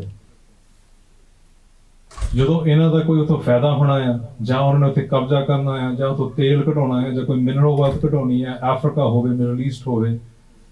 ਜਿਹੜੇ ਦੇਸ਼ ਜਿਹੜੇ ਆਪ ਡਿਸਟਰੋਏ ਕਰਦੇ ਆ ਮਗਰ ਉਹਨੂੰ ਹੀ ਰੀਬਿਲਡ ਕਰਨ ਦੇ ਸਾਰੇ ਕੰਟਰੈਕਟ ਆਉਂਦੇ ਆ। ਇਹ ਸਭ ਕੁਝ ਇਕਨੋਮਿਕਸ ਚੱਲ ਰਿਹਾ ਹੈ। ਉਹਨਾਂ ਨੂੰ ਨਸਲਕੁਸ਼ੀ ਦੇ ਨਾਲ ਕੀ, ਉਹਨਾਂ ਨੂੰ ਮਨੁੱਖੀ ਅਧਿਕਾਰਾਂ ਦੇ ਨਾਲ ਕੀ। ਸੋ ਜੇ ਸਾਰਾ ਕੁਝ ਹੋ ਰਿਹਾ, ਫਿਰ ਜਿਹੜਾ ਨੈਕਸਟ ਸਟੈਪ ਇਹ ਤੋਂ ਇਹ ਹੈ ਕਿ ਨਸਲਕੁਸ਼ੀ ਹੋਈ ਹੈ। ਪੁਰਾਤਨ ਸਮਿਆਂ ਦੇ ਵਿੱਚ ਅਸੀਂ ਉਹਨੂੰ ਘੱਲੂਘਾਰੇ ਇਹ ਸ਼ਬਦ ਦਿੱਤੇ ਆ ਕਿ ਘੱਲੂਘਾਰੇ ਹੋਏ। ਘੱਲੂਘਾਰੇ ਤੋਂ ਪਹਿਲਾਂ ਜੰਗਾਂ ਹੋਈਆਂ, ਵੱਡਾ ਘੱਲੂਘਾਰਾ ਹੋਵੇ ਜਾਂ ਛੋਟਾ ਘੱਲੂਘਾਰਾ ਹੋਵੇ। ਉਹਦੇ ਵਿੱਚ ਸਰਦਾਰ ਜੱਸਾ ਸਿੰਘ ਆਹਲੂਵਾਲੀਆ ਵਰਗੇ ਸਾਡੇ ਸਿੱਖ ਸਰਦਾਰਾਂ ਨੇ ਉੱਥੇ ਜੰਗ ਮੈਦਾਨ ਦੇ ਵਿੱਚ ਲੜਾਈ ਵੀ ਲੜੀ। ਜੇ ਨਸਲਕੁਸ਼ੀ ਹੋਈ, ਜਾਂ ਸਿੱਖ ਜਿਹੜੇ ਫੜ ਕੇ 3000 ਦੀ ਗਿਣਤੀ ਦੇ ਵਿੱਚ ਸ਼ਹੀਦਗੰਜ ਦੇ ਵਿੱਚ ਸ਼ਹੀਦ ਵੀ ਹੋ, ਬਾਅਦ ਦੀਆਂ ਗੱਲਾਂ ਨੇ। ਉਹ ਪਹਿਲੋਂ ਜੰਗ ਹੋਈ, ਆਮੋ ਸਾਹਮਣੇ ਹੋ ਕੇ ਉਹ ਜੰਗ ਲੜੀ ਗਈ। ਛੋਟੇ ਕੱਲੇ ਘਾਰੂ ਤੋਂ ਬਾਅਦ ਪੰਥ ਪ੍ਰਕਾਸ਼ ਦੇ ਵਿੱਚ ਦਰਜ ਹੈ ਕਿ ਸਿੱਖਾਂ ਨੇ ਗੁਰਮਤਾ ਕੀਤਾ, ਅਰਦਾਸ ਕੀਤੀ ਕਿ ਉੱਥੇ ਹੁਣ ਅਗਲਾ ਸਾਡਾ ਕੀ ਪੜਾਅ ਆ, ਅਸੀਂ ਕੀ ਸਟੈਪ ਚੁੱਕਣਾ ਆ। ਤੇ ਪੰਥ ਪ੍ਰਕਾਸ਼ ਦੇ ਦਰਜ ਹੈ ਕਿ ਉੱਥੇ ਜੋ ਨਿਕਸ ਜਹੇ ਰਾਜ ਲਹੇ ਮਰੇ ਗੁਰ ਪਰਜਾਏ, ਕਿ ਜਿਹੜਾ ਇਹ ਘੇਰੇ ਦੇ ਵਿੱਚੋਂ ਨਿਕਲ ਗਿਆ ਆ ਉਹਦਾ ਇੱਕੋ ਹੀ ਕੰਮ ਹੈ ਉਹਨੇ ਰਾਜ ਸਥਾਪਿਤ ਕਰਨਾ। ਜਿਹੜਾ ਇੱਥੇ ਮਰ ਗਿਆ, ਜੋ ਸ਼ਹੀਦ ਹੋ ਗਿਆ, ਉਹ ਤਾਂ ਗੁਰੂ ਦੇ ਕੋਲ ਗਿਆ। ਉੱਥੇ ਵੀ ਇਹ ਨਹੀਂ ਸੀਗਾ ਕਿ ਮੌਤ ਕੋਈ ਮਾੜੀ ਗੱਲ ਹੈ, ਸਪਸ਼ਟ ਸੀਗਾ ਕਿ ਉਹ ਗੁਰੂ ਦੇ ਕੋਲ ਗਿਆ। ਤੇ ਜ਼ਿੰਦਗੀ ਦੇ ਵਿੱਚ ਇਹ ਤੋਂ ਵੱਡੀ ਜਿਹੜੀ ਪ੍ਰਾਪਤੀ ਕਿਹੜੀ ਹੋ ਸਕਦੀ ਹੈ? ਤੇ ਅਸੀਂ ਆਪਣੇ ਗੁਰੂ ਸਾਹਿਬ ਦੇ ਕੋਲ ਅਕਾਲ ਦੇ ਚਰਨਾਂ ਦੇ ਵਿੱਚ ਜਾ ਕੇ ਅਸੀਂ ਉੱਥੇ ਨਵਾਜੀਏ। ਸੋ ਸਾਡੀ ਜਿਹੜੀ ਸਟੇਟ ਆਫ ਮਾਈਂਡ ਵੀ ਹੈ, ਮੌਤ ਦੇ ਨਾਲ ਜਿਹੜਾ ਰਿਸ਼ਤਾ ਹੈ, ਉਹ ਤਾਂ ਮੈਂ ਕਹਿ ਰਿਹਾ ਕਿ ਸਾਡੇ ਬਹੁਤ ਜ਼ਰੂਰੀ ਹੈ, ਕਿਉਂਕਿ ਜਿਹੜੇ ਅਗਲੇ ਸਟੈਪਸ ਆ ਉਹ ਕਦੇ ਕਦੇ ਬਹੁਤ ਔਖੇ ਲੱਗਦੇ ਆ। ਮੈਂ ਗੱਲ ਕਰ ਸਕਦਾ ਹਾਂ, ਮੇਰੇ ਤੋਂ ਵੀ ਨਹੀਂ ਚੁੱਕ ਹੋ ਸਕਦੇ, ਮੈਂ ਨਹੀਂ ਕਹਿ ਰਿਹਾ ਕਿ ਮੈਂ ਕਰ ਰਿਹਾ ਹਾਂ, ਪਰ ਐਜ਼ ਸੰਗਤ ਰੂਪ ਦੇ ਵਿੱਚ ਜਦੋਂ ਅਸੀਂ ਇਹ ਗੱਲ ਕਰਦੇ ਹਾਂ ਇੱਕ ਸਿੱਖ ਦੋਏ ਸਾਧ ਸੰਗ ਪੰਜੀ ਪਰਮੇਸ਼ਵਰ, ਇਹ ਸਾਧ ਸੰਗ ਦੇ ਰੂਪ ਦੇ ਵਿੱਚ, ਪੰਜਾਂ ਦੇ ਰੂਪ ਦੇ ਵਿੱਚ ਉੱਥੇ ਪਰਮੇਸ਼ਵਰ ਵੀ ਆ ਜਾਂਦੇ ਆ। ਅਸੀਂ ਤਾਂ ਇੰਨੇ ਜਾਣੇ ਇੱਥੇ ਬੈਠੇ ਹਾਂ, ਪਰਮੇਸ਼ਵਰ ਸਾਡੇ ਆਲੇ ਦੁਆਲੇ ਹੀ ਨਹੀਂ, ਸਾਡੇ ਵਿੱਚ ਨਹੀਂ, ਸਾਡੇ ਸਭ ਹਰ ਪਾਸੇ ਨੇ। ਸੋ ਜਦੋਂ ਪੰਥ ਨੇ ਡਿਸੀਜਨ ਮੇਕ ਕਰ ਲਈ ਜੋ ਨਿਕਸ ਜਹੇ ਰਾਜ ਲਹੇ ਮਰੇ ਗੁਰ ਪਰਜਾਏ, ਵੱਡੇ ਘੱਲੂਘਾਰੇ ਤੋਂ ਬਾਅਦ ਵੀ ਜਿਹੜਾ ਉੱਥੇ ਗੁਰਮਤਾ ਹੋਇਆ ਤਤ ਖਾਲਸਾ ਰਹਿ ਗਿਆ, ਉਹ ਗਿਆ ਉਹ ਸਕੋਟ ਗਵਾਏ, ਤਤ ਖਾਲਸਾ ਹਲੇ ਜਿਉਂਦਾ ਹੈ। ਮੌਤ ਜਿਹੜੀ ਉਹ ਕੋਈ ਆਖਰੀ ਡੈਸਟੀਨੇਸ਼ਨ ਜਿਹੜੀ ਸਾਡੇ ਲਈ, ਉਹ ਤੋਂ ਅੱਗੇ ਵੀ ਬਹੁਤ ਕੁਛ ਹੈ। ਸੋ ਉਹਦੇ ਵਿੱਚ ਸਾਡੇ ਜਿਹੜੇ ਪੁਰਖੇ ਨੇ, ਬਜ਼ੁਰਗ ਨੇ, ਉਹਨਾਂ ਨੇ ਇੱਕ ਰਾਜ ਵੱਲ ਨੂੰ ਗੱਲ ਤੋਰੀ ਕਿ ਜੈਨੋਸਾਈਡ ਦੀ ਐਕਚੁਅਲ ਜਿਹੜਾ ਅੰਤ ਹੈ ਉਹ ਸੋਵਰਨਟੀ ਤੇ ਹੁੰਦਾ ਹੈ। ਜੈਨੋਸਾਈਡ ਦਾ ਅੰਤ ਜਿਹੜਾ ਆ ਦੁਨਿਆਵੀ ਜਿਹੜੀ ਜਸਟਿਸ ਜਾਂ ਕੋਰਟ ਸਿਸਟਮ, ਜੁਡੀਸ਼ਰੀ ਦੇ ਵਿੱਚ, ਇਹਦੇ ਵਿੱਚ ਨਹੀਂ ਹੁੰਦਾ। ਉਹਦਾ ਤੁਹਾਨੂੰ ਮੈਂ ਇੱਕ ਐਗਜ਼ਾਮਪਲ ਦੇ ਕੇ ਜਿਹੜੀ ਇਹ ਗੱਲ ਅੱਗੇ ਤੋਰਦਾ। ਪੰਜਾਬ ਦੇ ਵਿੱਚ 2012 ਦੇ ਵਿੱਚ ਪੰਜਾਬ ਹਿਊਮਨ ਰਾਈਟਸ ਕਮਿਸ਼ਨ ਨੇ ਇੱਕ ਰਿਪੋਰਟ ਜਾਰੀ ਕੀਤੀ ਸੀਗੀ ਕਿ 2050 ਜਿਹੜੇ ਉੱਥੇ ਲਵਾਰਸ ਲਾਸ਼ਾਂ ਜਿਹੜੀਆਂ ਐਕਸਟਰਾ ਜੁਡੀਸ਼ੀਅਲ ਮਰਡਰ ਦੀ ਇਨਵੈਸਟੀਗੇਸ਼ਨ ਹੋਵੇ ਉਹਨਾਂ ਤੇ। ਕੁਝ ਸਾਲ ਬਾਅਦ ਜਦੋਂ ਰਿਪੋਰਟ ਜਿਹੜੀ ਹੈ ਜਾਰੀ ਹੋਈ, ਉਹਦੇ ਵਿੱਚ ਇਹ ਸੀਗਾ ਕਿ 1550 ਜਿਹੜੀਆਂ ਲਾਸ਼ਾਂ ਆ ਉਹ ਵਾਕਈ ਐਕਸਟਰਾ ਜੁਡੀਸ਼ੀਅਲ ਮਰਡਰ ਦੇ ਨਾਲ ਹੋਈਆਂ ਹੈ, ਕਿ ਕਾਨੂੰਨ ਦੇ ਦਾਇਰੇ ਤੋਂ ਬਾਅਦ ਜਿਹੜੇ ਆ ਬੰਦੇ ਮਾਰੇ ਗਏ ਆ ਫੇਕ ਐਨਕਾਊਂਟਰਾਂ ਦੇ ਵਿੱਚ, ਤੇ ਜਿਹੜੇ ਬਾਕੀ ਦੇ 500 ਦੀ ਜਾਂਚ ਚੱਲ ਰਹੀ ਹੈ। ਇੱਕ ਜਿਹੜਾ ਜਸਟਿਸ ਨੂੰ ਕਹਿੰਦੇ, ਇਨਸਾਫ ਉਹਨੂੰ ਕਹਿੰਦੇ ਆ, ਉਹਨੂੰ ਰੈਪਰੇਸ਼ਨ ਪੇਮੈਂਟ ਕਹਿੰਦੇ ਆ, ਪੈਸੇ ਦੇ ਕੇ। ਸੋ ਸਟੇਟ ਨੇ ਕਿਸੇ ਬੰਦੇ ਤੇ ਕੋਈ ਚਾਰजेस ਨਹੀਂ ਲਾਏ, ਕਿਸੇ ਪੁਲਿਸ ਅਫਸਰ ਨੂੰ ਜੇਲ੍ਹ 'ਚ ਨਹੀਂ ਸੱਟਿਆ, ਕਿਸੇ ਨੂੰ ਕੋਈ ਫਾਂਸੀ ਦੀ ਸਜ਼ਾ ਨਹੀਂ ਸੁਣਾਈ। ਸਟੇਟ ਨੇ 28 ਕਰੋੜ ਰੁਪਏ ਦੇ ਆਲੇ ਦੁਆਲੇ ਕਿਹਾ ਕਿ 1550 ਪਰਿਵਾਰਾਂ ਨੂੰ ਵੰਡ ਦਿਓ, ਜਸਟਿਸ ਹੋ ਗਿਆ। 28 ਕਰੋੜ ਰੁਪਏ ਜਿਹੜਾ ਆ 1550 ਪਰਿਵਾਰ ਹੋਣ। ਕਈ ਤਾਂ ਇਹ ਕਹੋਗੇ ਕਿ 28 ਕਰੋੜ ਦਾ ਸਾਰਾ ਇੱਕ ਪਰਿਵਾਰ ਨੂੰ ਦੇ ਦਿਓ, ਇੱਕ ਜੀ ਦੀ ਉਹ ਕੀਮਤ ਹੋਊਗੀ ਜਿਹੜਾ ਉਹਨਾਂ ਨੇ ਗਵਾਇਆ ਹੈ। ਜਿਨ੍ਹਾਂ ਨੇ 15 ਸਾਲ ਦੇ ਬੱਚੇ ਜਿਹੜੇ ਆ ਸਕੂਲ ਨੂੰ ਤੋਰੇ, ਰਾਤ ਨੂੰ ਉਹਦੀ ਲਾਸ਼ ਛੱਪੜ 'ਚ ਪਈ ਹੈ, ਜਾਂ ਕਦੀ ਮਿਲੇ ਹੀ ਨਹੀਂ ਉਹਨਾਂ ਨੂੰ, ਜਿਹੜੀਆਂ ਮਾਵਾਂ ਅੱਜ ਤੱਕ ਵੀ ਉਹ ਆਪਣੇ ਪੁੱਤਰ ਲੱਭ ਰਹੀਆਂ ਆ। 28 ਕਰੋੜ ਕੀ ਹੈ ਉਹਨਾਂ ਲਈ? ਉਹਨਾਂ ਨੇ ਇੱਕ ਸਾਡਾ ਬੱਚਾ ਦਿਓ ਸਾਨੂੰ। ਇਹ ਘੇਰੇ ਦੇ ਵਿੱਚ ਮਸੀਂ 3, 4, 5 ਲੱਖ ਜਿਹੜਾ ਇੱਕ ਇੱਕ ਪਰਿਵਾਰ ਨੂੰ ਮਿਲਣਾ ਹੈ। ਤੇ ਜਿੰਨੇ ਵੀ ਅਸੀਂ ਤੇ ਬੈਠੇ ਹਾਂ, ਅਸੀਂ ਪਰਿਵਾਰਕ ਜੀ ਹਾਂ ਸਾਰੇ। ਕੌਣ ਇਹ ਗੱਲ ਨੂੰ ਮੰਨ ਸਕਦਾ ਹੈ ਕਿ ਇਨਸਾਫ ਹੈ? ਪਰ ਇਹ ਦੁਨਿਆਵੀ ਇਨਸਾਫ ਹੈ, ਇਹ ਜਸਟਿਸ ਨੂੰ ਕਿਹਾ ਜਾਂਦਾ ਹੈ। ਸਿੱਖ ਦੇ ਲਈ ਇਹ ਜਿਹੜੀ ਇੱਕ ਸਮੱਸਿਆ ਬਣ ਗਈ ਹੈ ਕਿ ਜਸਟਿਸ ਨੂੰ ਡਿਫਾਈਨ ਕਰਕੇ ਤੁਰੋ ਪਹਿਲਾਂ, ਕਿ ਇਨਸਾਫ ਕੀ ਹੈ ਸਾਡੇ ਲਈ। ਕੱਲ ਨੂੰ ਮੋਦੀ ਵਰਗਾ ਖੜਾ ਹੋ ਜਾਂਦਾ ਹੈ ਪਾਰਲੀਮੈਂਟ ਦੇ ਵਿੱਚ, ਖੜਾ ਹੋ ਕੇ ਹੱਥ ਜੋੜ ਕੇ ਸਿੱਖ ਕੌਮ ਤੋਂ ਮਾਫੀ ਮੰਗਦਾ ਹੈ ਕਿ ਜੋ 84 'ਚ ਹੋਇਆ, ਜੋ ਅੱਜ ਤੱਕ ਹੋ ਰਿਹਾ ਆ, ਸਾਰਾ ਕਤਲੇਆਮ ਜਿਹੜਾ ਹੋਇਆ ਸਿੱਖਾਂ ਦਾ, ਜਿੰਨਾ ਵੀ ਕਾਂਡ ਹੋਇਆ, ਦਰਬਾਰ ਸਾਹਿਬ ਦਾ ਹਮਲਾ ਹੋਇਆ, ਰੈਫਰੈਂਸ ਲਾਇਬ੍ਰੇਰੀ ਨੂੰ ਅੱਗ ਲਾਈ ਗਈ, ਗੁਰੂ ਗ੍ਰੰਥ ਸਾਹਿਬ ਦੀਆਂ ਬੇਅਦਬੀਆਂ ਹੋਈਆਂ, ਤੇ ਉਹ ਮਾਫੀ ਮੰਗਦਾ ਹੈ ਕਿ ਸਾਨੂੰ ਹੁਣ ਮਾਫ ਕਰ ਦਿਓ।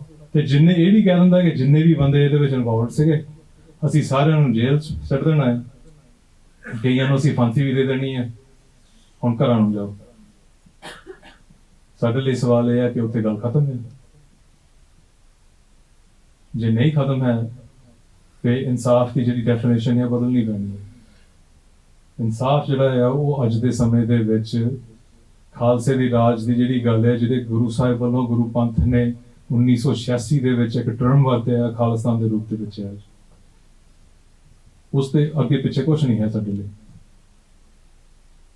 ਬਾਕੀ ਜੋ ਵੀ ਆ ਉਹ ਮੋਮੈਂਟਰੀ ਹੈ, ਅੱਜ ਚੱਲੂਗਾ, ਕੱਲ ਨੂੰ ਉਹਨਾਂ ਦੇ ਹੱਥ ਵਿੱਚ ਹੈ ਕਿ ਸਾਡੇ ਨਾਲ ਉਹਨੇ ਕਿਹੜਾ ਜਿਹਾ ਸਲੂਕ ਕਰਨਾ ਹੈ। ਜਿੱਥੇ ਵਿਸ਼ਵਾਸ ਇਹੋ ਜਿਹੇ ਲੈਵਲ ਤੇ ਟੁੱਟਿਆ ਹੈ, ਅਸੀਂ ਆਪਣੀ ਜਿਹੜੀ ਸੁਰੱਖਿਆ ਹੈ, ਆਪਣੇ ਬੱਚਿਆਂ ਦੀ ਜਿਹੜੀ ਜਨਰੇਸ਼ਨ ਹੈ, ਇਹਨਾਂ ਦੇ ਹੱਥ ਦੇ ਵਿੱਚ ਦੇਣੀ ਹੈ ਜਾਂ ਨਹੀਂ ਰਹਿਣੀ। ਤੇ ਆਈ ਡੋਂਟ ਥਿੰਕ ਜਿਹੜਾ ਕੋਈ ਪੰਥ ਪ੍ਰਤੀ ਕੋਈ ਸਿੱਖ ਹੈ ਉਹ ਦੇ ਸਕਦਾ ਹੈ, ਕਿਉਂਕਿ ਉਹਨੂੰ ਪਤਾ ਹੈ ਕਿ ਅੱਜ ਨਹੀਂ ਤਾਂ ਕੱਲ, ਕੱਲ ਨਹੀਂ ਤਾਂ ਪਰਸੋਂ ਇਹ ਆਉਗੇ। ਤੇ ਮੋਮੈਂਟਰੀ ਜਸਟਿਸ ਨਹੀਂ ਹੁੰਦਾ। ਭਾਈ ਹਰਜਿੰਦਰ ਸਿੰਘ ਜਿੰਦੇ ਤੇ ਭਾਈ ਸੁਖਦੇਵ ਸਿੰਘ ਸੁੱਖੇ ਨੇ ਆਪਣੀ ਇੱਕ ਚਿੱਠੀ ਦੇ ਵਿੱਚ ਇਹ ਗੱਲ ਦਾ ਜ਼ਿਕਰ ਕੀਤਾ ਸੀ ਕਿ ਸਾਡਾ ਸੰਘਰਸ਼ ਜਿਹੜਾ ਆ ਉਹ ਸਦੀਵੀ ਹੈ, ਇਹ ਸਦੀਵੀ ਸੰਘਰਸ਼ ਹੈ। ਇਸ ਖਾਲਿਸਤਾਨ ਦੀ ਪ੍ਰਾਪਤੀ ਦੇ ਨਾਲ ਵੀ ਨਹੀਂ ਮੁੱਕਣਾ, ਕਿਉਂਕਿ ਜਿੱਥੇ ਸਿੱਖਾਂ ਨੇ ਰਾਜ ਸਟੈਬਲਿਸ਼ ਕਰ ਦਿੱਤਾ ਆ, ਉੱਥੇ ਵੀ ਸਿੱਖ ਦਾ ਫਰਜ਼ ਬਣਦਾ ਹੈ ਕਿ ਜਿੱਦਾਂ ਗੁਰੂ ਸਾਹਿਬ ਨੇ ਸਾਨੂੰ ਨਿਤਾਣਿਆਂ ਨੂੰ ਬਾਹਾਂ ਫੜ ਕੇ ਉਹਨਾਂ ਨੇ ਖੜਾ ਕੀਤਾ ਆ, ਸਾਨੂੰ ਪਾਤਸ਼ਾਹੀ ਦਾ ਦਾਅਵਾ ਦਿੱਤਾ ਆ, ਫਿਰ ਸਾਡਾ ਵੀ ਇਹੀ ਜਿਹੜਾ ਕੰਮ ਹੈ ਕਿ ਜੀ ਦੁਨੀਆ ਭਰ ਦੇ ਵਿੱਚ ਜਿੰਨੇ ਵੀ ਕੁਚਲੇ ਹੋਏ ਲੋਕ ਆ, ਜਿਹੜੇ ਲੋਕ ਜੈਨੋਸਾਈਡ ਨੂੰ ਫੇਸ ਕਰ ਰਹੇ ਆ ਜਾਂ ਉਹ ਉਹਨਾਂ ਦਾ ਮਨੁੱਖੀ ਅਧਿਕਾਰਾਂ ਦੀ ਉਲੰਘਣਾ ਹੋ ਰਹੀ ਹੈ, ਅਸੀਂ ਉਹਨਾਂ ਦੀ ਜਾ ਕੇ ਬਾਂਹ ਫੜੀਏ। ਪਰ ਉਹ ਸਟੇਟ ਤੋਂ ਬਿਨਾਂ ਅਸੀਂ ਕਿੱਦਾਂ ਕਰ ਸਕਦੇ ਹਾਂ, ਕਿਸ ਲੈਵਲ ਤੱਕ ਕਰ ਸਕਦੇ ਹਾਂ, ਕਿਸ ਹੱਦ ਤੱਕ ਕਰ ਸਕਦੇ ਹਾਂ। ਸਾਡੀ ਆਪ ਦੇ ਵਿੱਚ ਇਹ ਗੱਲ ਜਿਹੜੀ ਅਸੀਂ ਜਦੋਂ ਸਟੇਟ ਦੇ ਹੁੱਡ ਦੀ ਗੱਲ ਕਰਨੀ ਹੈ ਕਿ ਜੇ ਅਸੀਂ ਆਪ ਇਸ ਗੱਲ ਨੂੰ ਐਨ ਕਲੈਰਿਟੀ ਨਾਲ ਹੀ ਕਰ ਸਕਦੇ ਹਾਂ, ਜਿਹੜਾ ਅਗਲਾ ਬੈਠਾ ਹੈ ਉਹਦੀ ਬਹੁਤ ਕਲੈਰਿਟੀ ਹੈ ਕਿ ਉਹ ਸਾਡੇ ਨਾਲ ਕੀ ਕਰਨਾ ਚਾਹੁੰਦਾ ਹੈ। ਉਹਦੇ ਦੋ ਹੀ ਚੀਜ਼ਾਂ ਹੈ ਉਹਨਾਂ ਦੇ ਮਨ ਦੇ ਵਿੱਚ ਕੋਈ ਭੁਲੇਖੇ ਵਾਲੀ ਗੱਲ ਨਹੀਂ ਹੋਣੀ ਚਾਹੀਦੀ। ਜਿਹੜਾ ਪਿਛਲਾ 40 ਸਾਲਾਂ ਦਾ ਇਤਿਹਾਸ ਉਹਦਾ ਗਵਾਹ ਹੈ, ਉਹਨਾਂ ਦੇ ਵਿੱਚ ਦੋ ਹੀ ਚੀਜ਼ਾਂ ਆ, ਐਕਸਟਰਮੀਨੇਸ਼ਨ, ਪੂਰੀ ਤਰ੍ਹਾਂ ਇਹਨਾਂ ਨੂੰ ਖਤਮ ਕਰੋ, ਜਾਂ ਅਸਿਮੀਲੇਸ਼ਨ, ਆਪਣੇ ਵਿੱਚ ਇਹਨਾਂ ਨੂੰ ਬਾੜ ਲਓ। ਤੇ ਇਸ ਨਜ਼ਰ ਦੇ ਨਾਲ 500 ਸਾਲ ਲਈ ਇਹ ਕੌਮ ਸਾਨੂੰ ਦੇਖ ਰਹੀ ਹੈ, ਜਿਹੜਾ ਬ੍ਰਾਹਮਣ ਸਾਮਰਾਜ ਹੈ। ਇਹ ਲੜਾਈ ਜਿੱਦਾਂ ਭਾਈ ਜੁਗਰਾਜ ਸਿੰਘ ਤੂਫਾਨ ਨੇ ਕਿ ਇਹ ਲੜਾਈ ਸਾਡੀ ਚਲਾਈ ਹੋਈ ਲੜਾਈ ਨਹੀਂ ਹੈ, ਇਹ ਗੁਰੂ ਨਾਨਕ ਪਾਤਸ਼ਾਹ ਦੀ ਚਲਾਈ ਹੋਈ ਲੜਾਈ ਹੈ। ਇਨਸਾਫ ਦੇ ਲਈ, ਰਾਜ ਦੇ ਲਈ। ਇਹ ਗੁਰੂ ਨਾਨਕ ਸਾਹਿਬ ਦੀ ਜਿਹੜੀ ਬਾਬਰ ਦੇ ਨਾਲ ਟਕਰਾਅ ਹੁੰਦਾ, ਫਿਰ ਹਰੇਕ ਗੁਰੂ ਸਾਹਿਬ ਦਾ ਲਗਾਤਾਰ ਸਟੇਟ ਦੇ ਨਾਲ ਟਕਰਾਅ ਹੁੰਦਾ। ਤੇ ਜੇ ਅੱਜ ਅਸੀਂ ਕੋਈ ਹੋਰ ਚਾਰਾ ਲੱਭ ਰਹੇ ਹਾਂ ਕਿ ਅਸੀਂ ਜ਼ਿਆਦਾ ਸਿਆਣੇ ਹਾਂ, ਤੇ ਅਸੀਂ ਕੋਈ ਇਹੋ ਜਿਹਾ ਤਰੀਕਾ ਲੱਭੀਏ ਕਿ ਜਿੱਥੇ ਸਾਡਾ ਸਭ ਜਿਹੜਾ ਆ ਪ੍ਰਾਪਤੀ ਹੋ ਜਾਵੇ, ਸਾਡਾ ਕੋਈ ਵੀ ਨੁਕਸਾਨ ਨਾ ਹੋਵੇ, ਇਹ ਇੱਕ ਇੰਪੋਸੀਬਿਲਿਟੀ ਹੈ। ਕਿਉਂਕਿ ਇਹਦੇ ਵਿੱਚ ਜਿਹੜਾ ਨੁਕਸਾਨ ਸ਼ਬਦ ਹੈ ਉਹ ਸਭ ਤੋਂ ਗਲਤ ਸ਼ਬਦ ਹੈ ਸਾਡੇ ਲਈ। ਸਾਡਾ ਕੋਈ ਨੁਕਸਾਨ ਨਹੀਂ ਹੋਇਆ। ਨੁਕਸਾਨ ਅਸੀਂ ਮੌਤ ਨੂੰ ਗਿਣਦੇ ਹਾਂ। ਜੇ ਤੁਸੀਂ ਇਹ ਸ਼ਬਦ ਵਰਤਦੇ ਸੀ, ਸਾਡਾ ਬਹੁਤ ਨੁਕਸਾਨ ਹੋਇਆ। ਸਾਡਾ ਕੰਮ ਹੈ ਸੰਘਰਸ਼ ਕਰਨਾ। ਜਿੱਤਣ ਹਾਰਨ ਦੀ ਗੱਲ ਜਿਹੜੀ ਹੈ ਉਹ ਗੁਰੂ ਸਾਹਿਬ ਦੇ ਹੱਥ ਦੇ ਵਿੱਚ ਹੈ। ਸਿੱਖ ਸੰਘਰਸ਼ ਕਰੇ ਨਾ ਡੋਲੇ, ਉਹਦੀ ਜਿੱਤ ਹੈ। ਜਦੋਂ ਸਾਨੂੰ ਮਹਾਰਾਜ ਕਹਿੰਦੇ ਉਦਮ ਕਰਤ ਸੀਤਲ ਮਨ ਪਏ, ਮਾਰਗ ਚਲਤ ਸਗਲ ਦੁੱਖ ਗਏ। ਸਾਡਾ ਕੰਮ ਹੈ ਉਦਮ ਕਰਨਾ। ਦੁਨਿਆਵੀ ਜਿਹੜੇ ਦੁੱਖ ਆ ਉਹ ਸਿੱਖ ਲਈ ਦੁੱਖ ਨਹੀਂ ਹੁੰਦੇ, ਉਹ ਤਾਂ ਸਿਰਫ ਮੋਹ ਮਾਇਆ ਦੇ ਵਿੱਚੋਂ ਸਾਨੂੰ ਦੁੱਖ ਲੱਗਦੇ ਨੇ। ਤਾਂ ਹੀ ਜਿਹੜੇ ਸ਼ਹੀਦੀ ਦੀ ਗੱਲ ਆ ਉਹ ਇਸ ਤਰ੍ਹਾਂ ਹੁੰਦੀ ਹੈ।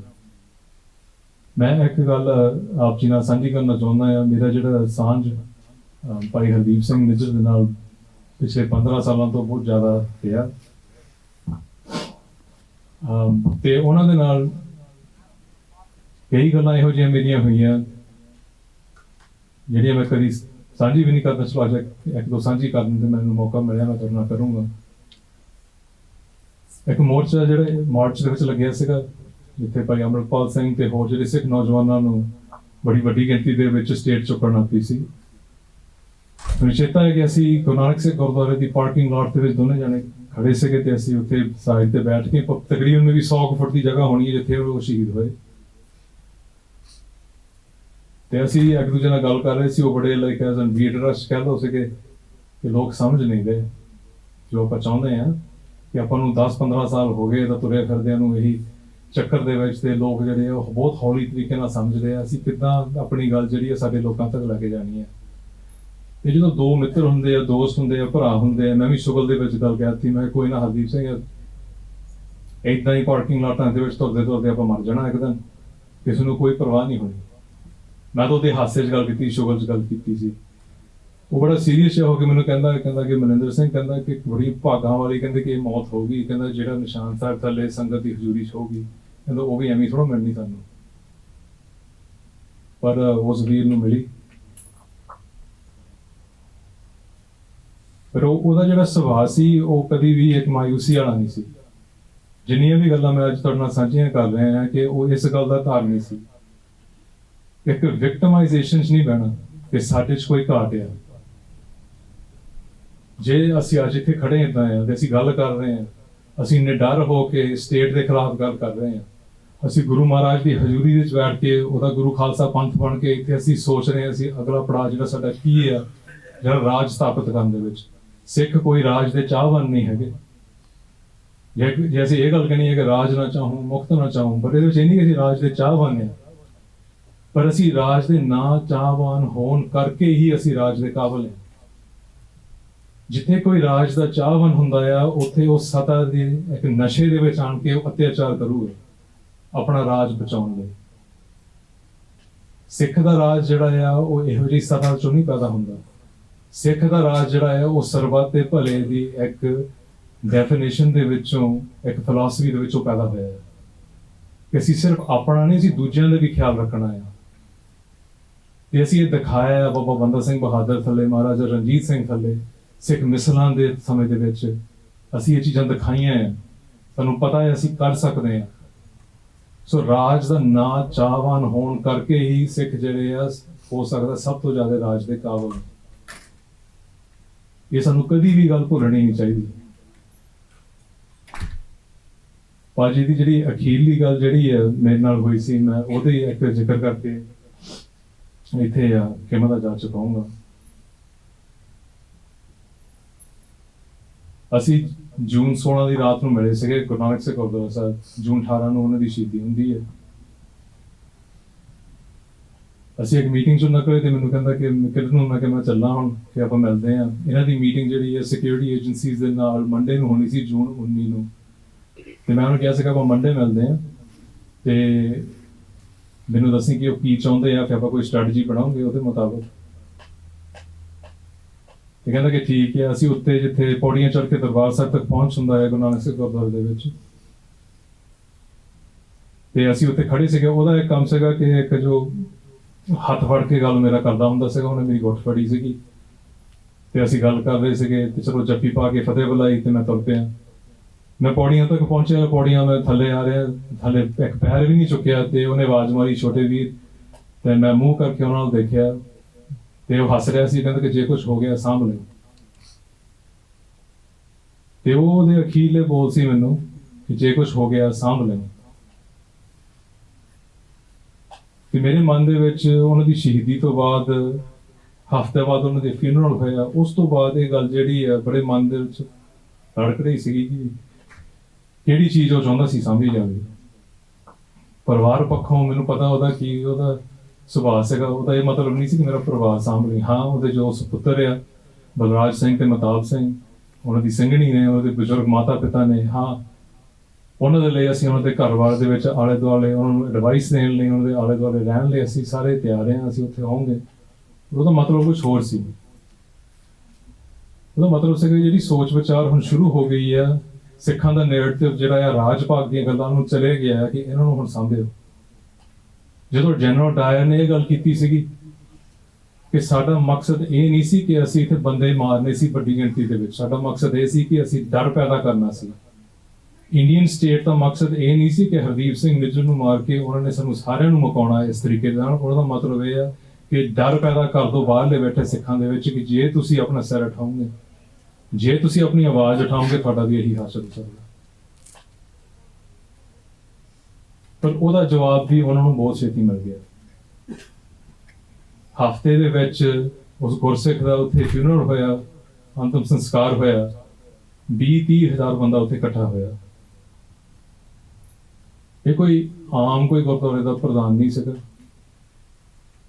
ਅੱਜ ਅਸੀਂ ਯਾਦ ਕਰ ਰਹੇ ਹਾਂ ਸ਼ਹੀਦਾਂ ਨੂੰ। ਉਹਦੀ ਵੀ ਬਣਦੀ ਆ ਕਿ ਇੱਥੇ ਕੁਝ ਮਹੀਨੇ ਪਹਿਲਾਂ ਸਾਨੂੰ ਇੱਕ ਸ਼ਹੀਦ ਦਾ ਰੂਪ ਦੇਖਣ ਲਈ ਮਿਲਿਆ। ਮੇਰੀ ਜ਼ਿੰਮੇਵਾਰੀ ਬਣਦੀ ਹੈ ਕਿ ਮੈਂ ਉਹਦੀ ਗੱਲ ਕਰਾਂ। ਪਰ ਉਹਦੀ ਜਿਹੜੀ ਸ਼ਹੀਦੀ ਆ, ਉਹਨੇ ਇੱਕ ਲਾਈਫ ਦੇਣੀ ਹੈ, ਇੱਕ ਜ਼ਿੰਦਗੀ ਦੇਣੀ ਹੈ ਕੌਮ ਨੂੰ।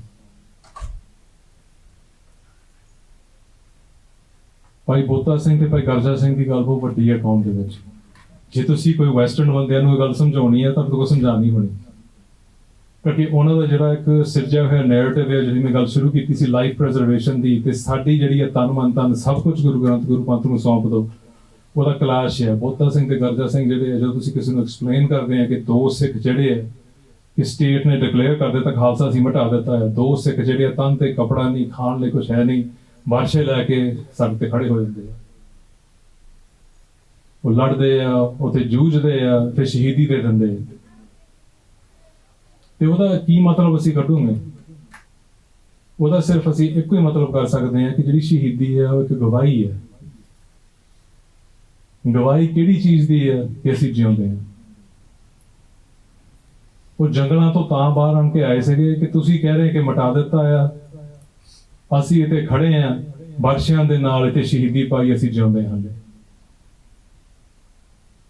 ਕੁਝ ਹਜ਼ਾਰਾਂ ਸਿੱਖਾਂ ਦੀ ਗਿਣਤੀ ਜਿਹੜੀ ਹੈ, ਇੱਥੇ ਜੀ ਬੀਬੀ ਜੀ ਗੱਲ ਕਰਕੇ ਗਏ ਕਿ ਕੁਝ ਹਜ਼ਾਰਾਂ ਦੀ ਗਿਣਤੀ ਦੀ ਸਿੱਖ ਜਿਹੜੇ ਆ ਉਸ ਸਮੇਂ ਦੇ ਵਿੱਚ ਬਚ ਗਏ ਸੀ, ਉਹ ਅੱਜ ਇੰਨੀਆਂ ਦੇਸ਼ਾਂ ਦੇ ਵਿੱਚ ਵਸ ਰਹੇ ਆ, ਪੰਜਾਬ ਦੇ ਵਿੱਚ ਆਪਣੀ ਗੁਰੂਆਂ ਦੀ ਧਰਤੀ ਲਈ ਜੂਝ ਰਹੇ ਆ।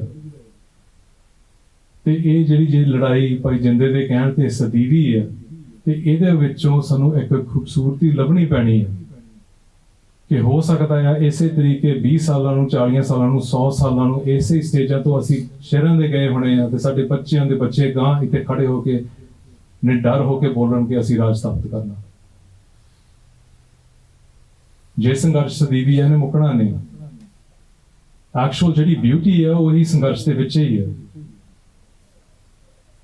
ਜਦੋਂ ਤੁਸੀਂ ਆਪਣੇ ਅਖੀਰਲੇ ਡੈਸਟੀਨੇਸ਼ਨ ਤੱਕ ਪਹੁੰਚਣਾ ਆ, ਇੱਕ ਗੱਲ ਉੱਥੇ ਜ਼ਰੂਰ ਹੋਣੀ ਹੈ ਕਿ the ends justify the means। ਮਤਲਬ ਕਿ ਜਿੱਥੇ ਤੱਕ ਤੁਸੀਂ ਪਹੁੰਚ ਗਏ ਆ, ਜਿਹੜੇ ਹੀਲੇ ਵਸੀਲੇ ਤਰੀਕੇ ਐਕਸ਼ਨ ਤੁਸੀਂ ਕਮਿਟ ਕੀਤੇ ਆ, ਉਹ ਸਾਰਾ ਕੁਝ ਜਿਹੜਾ ਆ ਗੁਰੂ ਨੂੰ ਪਾਉਂਦਾ ਹੈ ਜਾਂ ਨਹੀਂ ਪਾਉਂਦਾ, ਇਹ ਸਾਡੇ ਲਈ ਸਵਾਲ ਹੋਣਾ ਹੈ। ਦੂਜੀਆਂ ਕੌਮਾਂ ਬਹੁਤ ਕੁਝ ਕਰ ਸਕਦੀਆਂ ਨੇ, ਹੋ ਸਕਦਾ ਉਹਨਾਂ ਲਈ ਕੋਈ ਇਜਾਜ਼ਤ ਹੋਵੇ।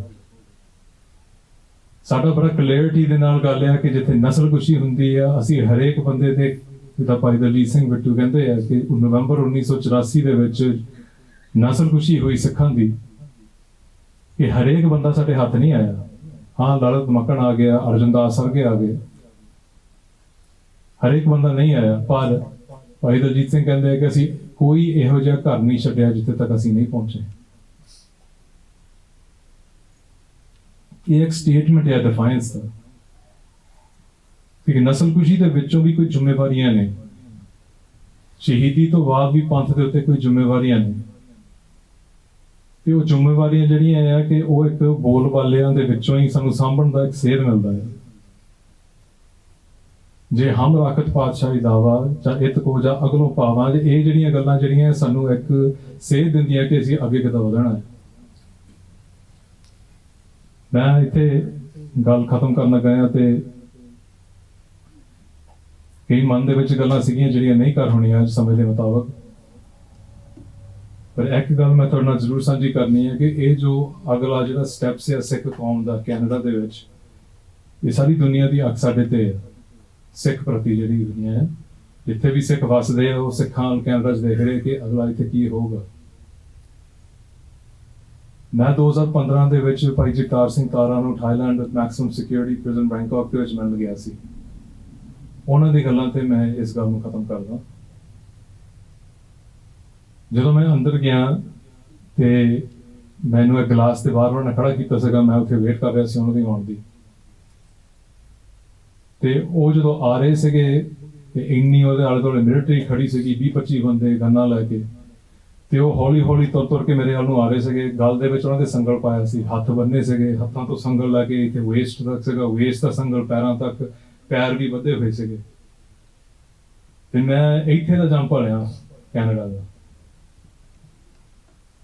ਤੇ ਮੈਂ ਉੱਥੇ ਜਦੋਂ ਖੜਾ ਸੀ ਮੈਨੂੰ ਇਹ ਗੱਲ ਦਾ ਮਹਿਸੂਸ ਜਿਹਾ ਹੋਇਆ ਕਿ ਲਾਈਕ ਸਾਡੇ ਜਿਹੜੇ ਜੁਝਾਰੂ ਜਰਨੈਲ ਆ, ਸਾਡਾ ਜਿਹੜੀ ਸਿਚੁਏਸ਼ਨ ਏਦਾਂ ਦਾ ਬਣਿਆ ਆ। ਕਿਉਂਕਿ ਮੈਂ ਉਸ ਪਿੰਡੇ ਤੇ ਉਹ ਸੰਘਰਸ਼ ਨਹੀਂ ਹੰਡਾਇਆ, ਹੋ ਸਕਦਾ ਇੱਥੇ ਉਹ ਹੋਣ ਜਿਨ੍ਹਾਂ ਨੇ ਬਹੁਤ ਉਹਨੂੰ ਹੰਡਾਇਆ ਵੀ ਆ, ਦੇਖਿਆ ਵੀ, ਉਹਨਾਂ ਨੇ ਭਾਗ ਵੀ ਲਿਆ ਉਹਦੇ ਵਿੱਚ। ਸੋ ਮੇਰੀ ਜਿਹੜੀ ਉੱਥੇ ਆਬਜ਼ਰਵੇਸ਼ਨ ਜਿਹੜੀ ਆ ਥੋੜੀ ਜਿਹੀ ਹੋ ਰਹੀ, ਮੈਂ ਉੱਥੇ ਦੇਖਿਆ ਇੱਕ ਮਾਯੂਸੀ ਜੀ ਇੱਕਦਮ ਸੈਟਲ ਹੋਣ ਲੱਗ ਪਈ ਕਿ ਆਹ ਹਾਲ ਸਾਡਾ ਕਿੱਦਾਂ ਹੋ ਗਿਆ। ਉਹ ਆ ਰਿਹਾ ਸੀ ਹੱਸਦਾ, ਤੇ ਉਹਨੇ ਆਣ ਕੇ ਉੱਥੇ ਖੜਾ ਹੋ ਗਿਆ, ਉਹ ਪਿੱਛੇ ਜੇ ਹੋ ਗਏ ਮਿਲਟਰੀ, ਉਹਨੇ ਫਤਿਹ ਬੁਲਾਈ ਤੇ ਮੈਂ ਫਤਿਹ ਦਾ ਜਵਾਬ ਦਿੱਤਾ ਤੇ ਅਸੀਂ ਗੱਲਬਾਤ ਸ਼ੁਰੂ ਕਰ ਲਈ। ਤੇ ਮੈਂ ਉਹਨਾਂ ਨੂੰ ਸਵਾਲ ਪੁੱਛਿਆ, ਮੈਂ ਕਿਹਾ ਤੁਸੀਂ ਕਿੱਦਾਂ ਹੈ? ਕਹਿੰਦੇ ਠੀਕ ਹੈ। ਮੈਂ ਕਿਹਾ ਹੁਣ ਕੋਈ ਪਿੱਛੇ ਜਾਣ ਦੇ ਵਿੱਚ ਕੋਈ ਡਰ ਜਾਂ ਕੁਛ ਇੱਦਾਂ ਦਾ ਕੁਛ ਹੋਊਗਾ, ਕੀ ਹੈ ਤੁਹਾਡੇ ਮਨ ਦੇ ਵਿੱਚ, ਕਿਹੜੀਆਂ ਗੱਲਾਂ ਨੇ? ਉਹ ਹੱਸਣ ਤੇ ਕਹਿੰਦਾ ਕਿ ਕਾਹਦੀ ਚੀਜ਼ ਦਾ ਡਰ ਆ? ਹੁਣ ਜੇਲਾਂ ਕੱਟ ਲਈਆਂ, ਤਸ਼ੱਦਦ ਸਹਿ ਲਿਆ, ਪੰਥ ਦੀ ਸੇਵਾ ਕਰ ਦਿੱਤੀ, ਕੀ ਕਰ ਲੂਗੇ? ਮਾਰ ਦੂਗੇ, ਕਹਿੰਦਾ ਸ਼ਹੀਦ ਹੋ ਜੂਗੇ, ਕਹਿੰਦਾ ਫਿਰ ਤੁਹਾਨੂੰ ਪਤਾ ਹੀ ਹੈ ਕੀ ਹੋਊਗਾ।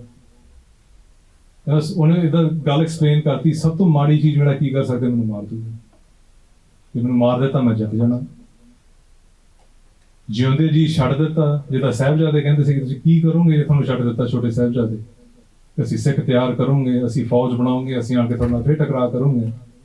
ਜਦੋਂ ਇਹ ਸਥਿਤੀ ਕਿਸੇ ਦੇ ਦਿਮਾਗ 'ਚ ਆ ਜਾਂਦੀ ਹੈ, ਜਿਉਂਦੇ ਜੀ ਵੀ ਉਹ ਜਿੱਤੇ ਆ, ਉਹ ਸ਼ਹੀਦੀ ਦੇ ਵਿੱਚ ਵੀ ਜਿੱਤੇ। ਉਹਨਾਂ ਨੂੰ ਮੈਂ ਪੁੱਛਿਆ ਕੋਈ ਸੁਨੇਹਾ ਹੋਊਗਾ ਜਿਹੜਾ ਮੈਂ ਦੇ ਸਕਦਾ? ਕਹਿੰਦਾ ਸੁਨੇਹਾ ਤੈਨੂੰ ਬਾਅਦ 'ਚ ਦੱਸਦਾ।